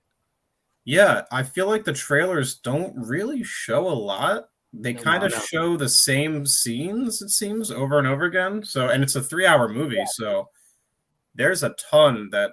Yeah, we haven't seen like anything Yeah, yet from that one. So we're in for I'm- something there. Yeah. So no, I'm very ready for that. I could see that going down as a pretty big war film. I'm seeing that one in New York actually at the Lincoln something. Ooh, the theater, Lincoln IMAX. yeah, the 70 millimeter IMAX theater there. So I'm Oh, pretty lucky. hyped. I'm so jelly of that, Nate. I hear I'll that send you guys the best and pictures. biggest I've never IMAX been there. ever. So Yeah. But I have a cousin up there in New York and I'm going to be traveling. So he's like, let's go see it together when you're here. And I was like, buy the tickets. So Oh my I'm goodness. you gonna gonna skip do it the- here and watch it just there. Are you 70 gonna do- millimeter. Are you going to do the Barbie double feature? No. No. I will see Barbie here. Probably. Barbenheimer. That's a right? Florida That's movie. what they're I'll see calling the it. other one up I'm there. gonna try to do the double feature. If I'm off that day, that Thursday that they're both out, I'm gonna try to just go 5 see them. hours plus. I'll Would spend you the day at the movies, man. I could think of worse ways to spend my day. That's would true. you I end do with triple features Barbie like that. as to? Oh, as you to- gotta end with I Barbie. feel like you have to You can't end with start Barbie. Oh, yeah. Oppenheimer's the Palate cleanser, first. yeah. Yeah, as like a palate cleanser, sort of. Yeah. Yeah. Yep, Yeah. I agree. That's the way to do it. Yeah. I'm looking All forward right. to that. I'll kind of give everybody a chance then to say whatever they want to the audience, promote anything they would like off of their channel. Once again, remind your audience, everybody's channel links are in the description below. So definitely go ahead, show them some love out there. But Nate, what do we got going on? Yeah. So again, Mike, thank you for having me. Always a pleasure. Always have fun on this show. And David, Tim, Mark, great chatting with you guys as always. You could catch me every other Monday, Geeks and Flicks, here on YouTube. We do have a show tomorrow. So then from tomorrow, every 2 weeks, we're going to be reviewing. We're going through all the DC animated films. So we're like right at the beginning. I think we're doing Superman Doomsday and Justice League New Frontier or something like that tomorrow. And then, of course, Action Movie Guys podcast, where we review action movies. Those drop twice a week. And if you want to follow me on Instagram at Netflix Reviews. All right. And David, I know we got some stuff coming up. Should I play the little teaser video for them? Yeah, let's go ahead and play the video. Ooh. All right, definitely. Thank you all for joining me today. Hey, Mike, can I interrupt you for just a second? Whatever your heart desires, Thanks, brother. whatever. What's up, you guys? David, aka the 4K Lowdown here, and I've got big news. Turner Fan 77 and I are rebranding. So get ready. Our first live stream comes up on July 13th, and it is the High Five. That's right. We're going to bring back the High Five, Season 2, Episode 1, and our special guest is, I'll just let him go ahead and introduce himself. Mega Mike the Movie Man. That's right, everybody. Season 2, Episode 1 of the High Five is going to feature Mega Mike the Movie Man. He has picked 5 of his favorite movies that he is going to score live on the Lowdown Thursday night, July 13th. Mike, how does that make you feel? Welcome to my channel. I'm, of course, your host. Whoa, wait a minute, buddy. You are not the host. Rich and I are the host because it's our show, and you are a very special guest. But you do host one other show on Sunday mornings. What show is that again? Mega Movie Morning, everyone. Yeah, that's a great show, Mike. I try to watch it as often as I can. Welcome. Oh, thanks a lot, Mike. All right, you guys. July 13th, 6 p.m. Pacific, 9 p.m. Eastern. Look for a name change in the show and the first episode of Season 2 of the High Five with our guest, Mega Mike the Movie Man. Hope to see you there.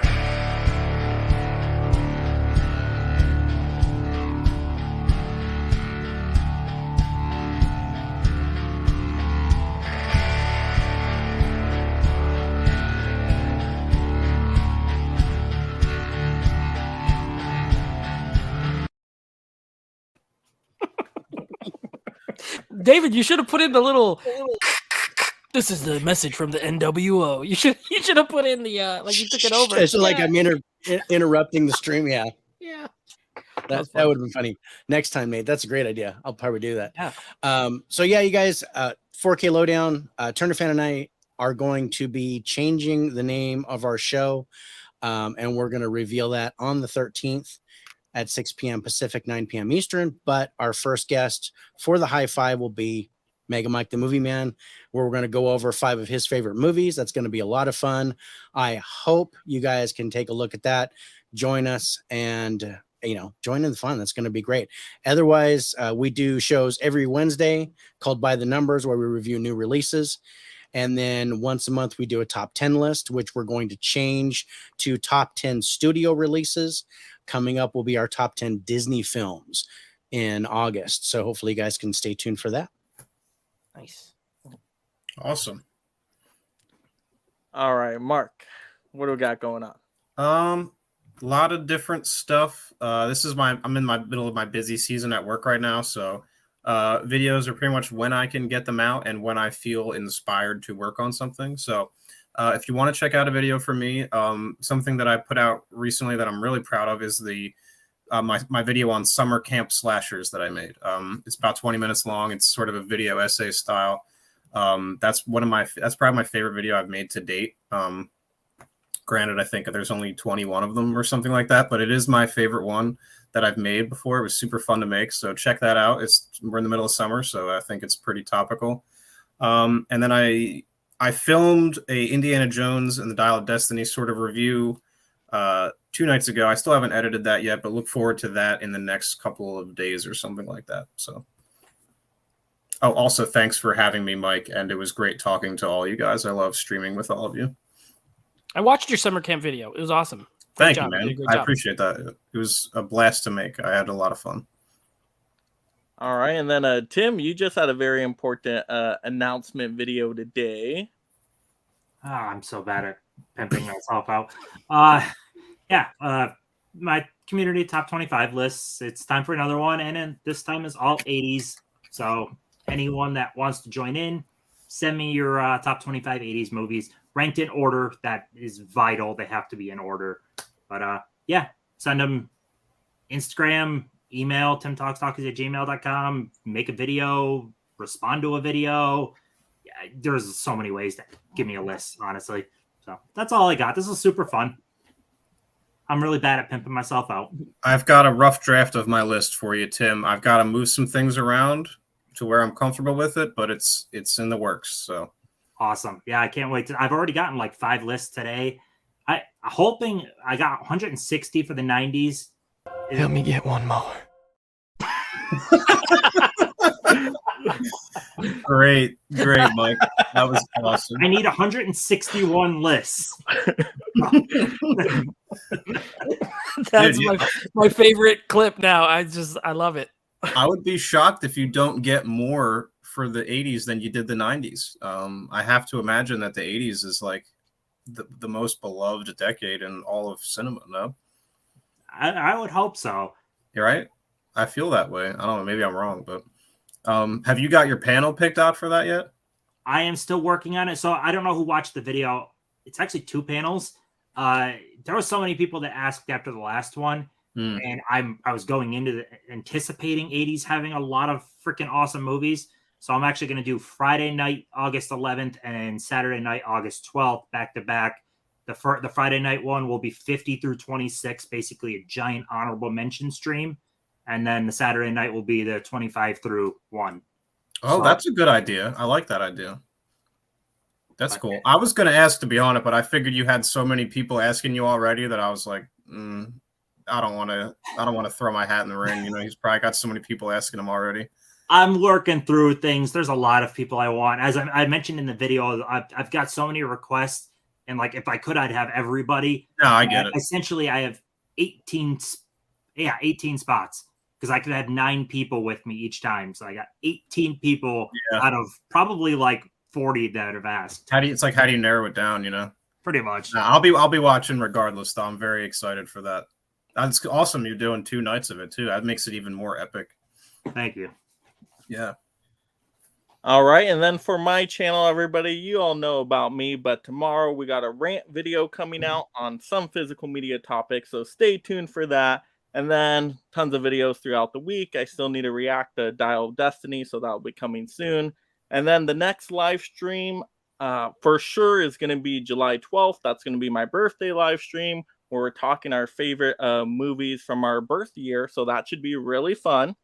And I'm going to try to squeeze in maybe another live stream before that one if I can. If not, definitely be a few other live streams throughout the entire month. But yeah. Oh, and if you missed the previous live stream, that was on Friday night where we did a July Criterion sale pregame show and recommended out a lot of Criterion titles to pick up. So if you're doing some Criterion shopping, check out that stream on the replay because we gave some amazing recommendations for that one. But once again, thank you, panel, for being here tonight, for all the amazing war movie knowledge you guys had, all these recommendations. I haven't even heard of half of them till now. So I got a lot of good war movies to watch, apparently. So thank you all for that. And then, of course, thank you, audience, for being there, watching the show. Without you, the show would not be possible. So thank you for all the comments. You guys gave a lot of great recommendations as well.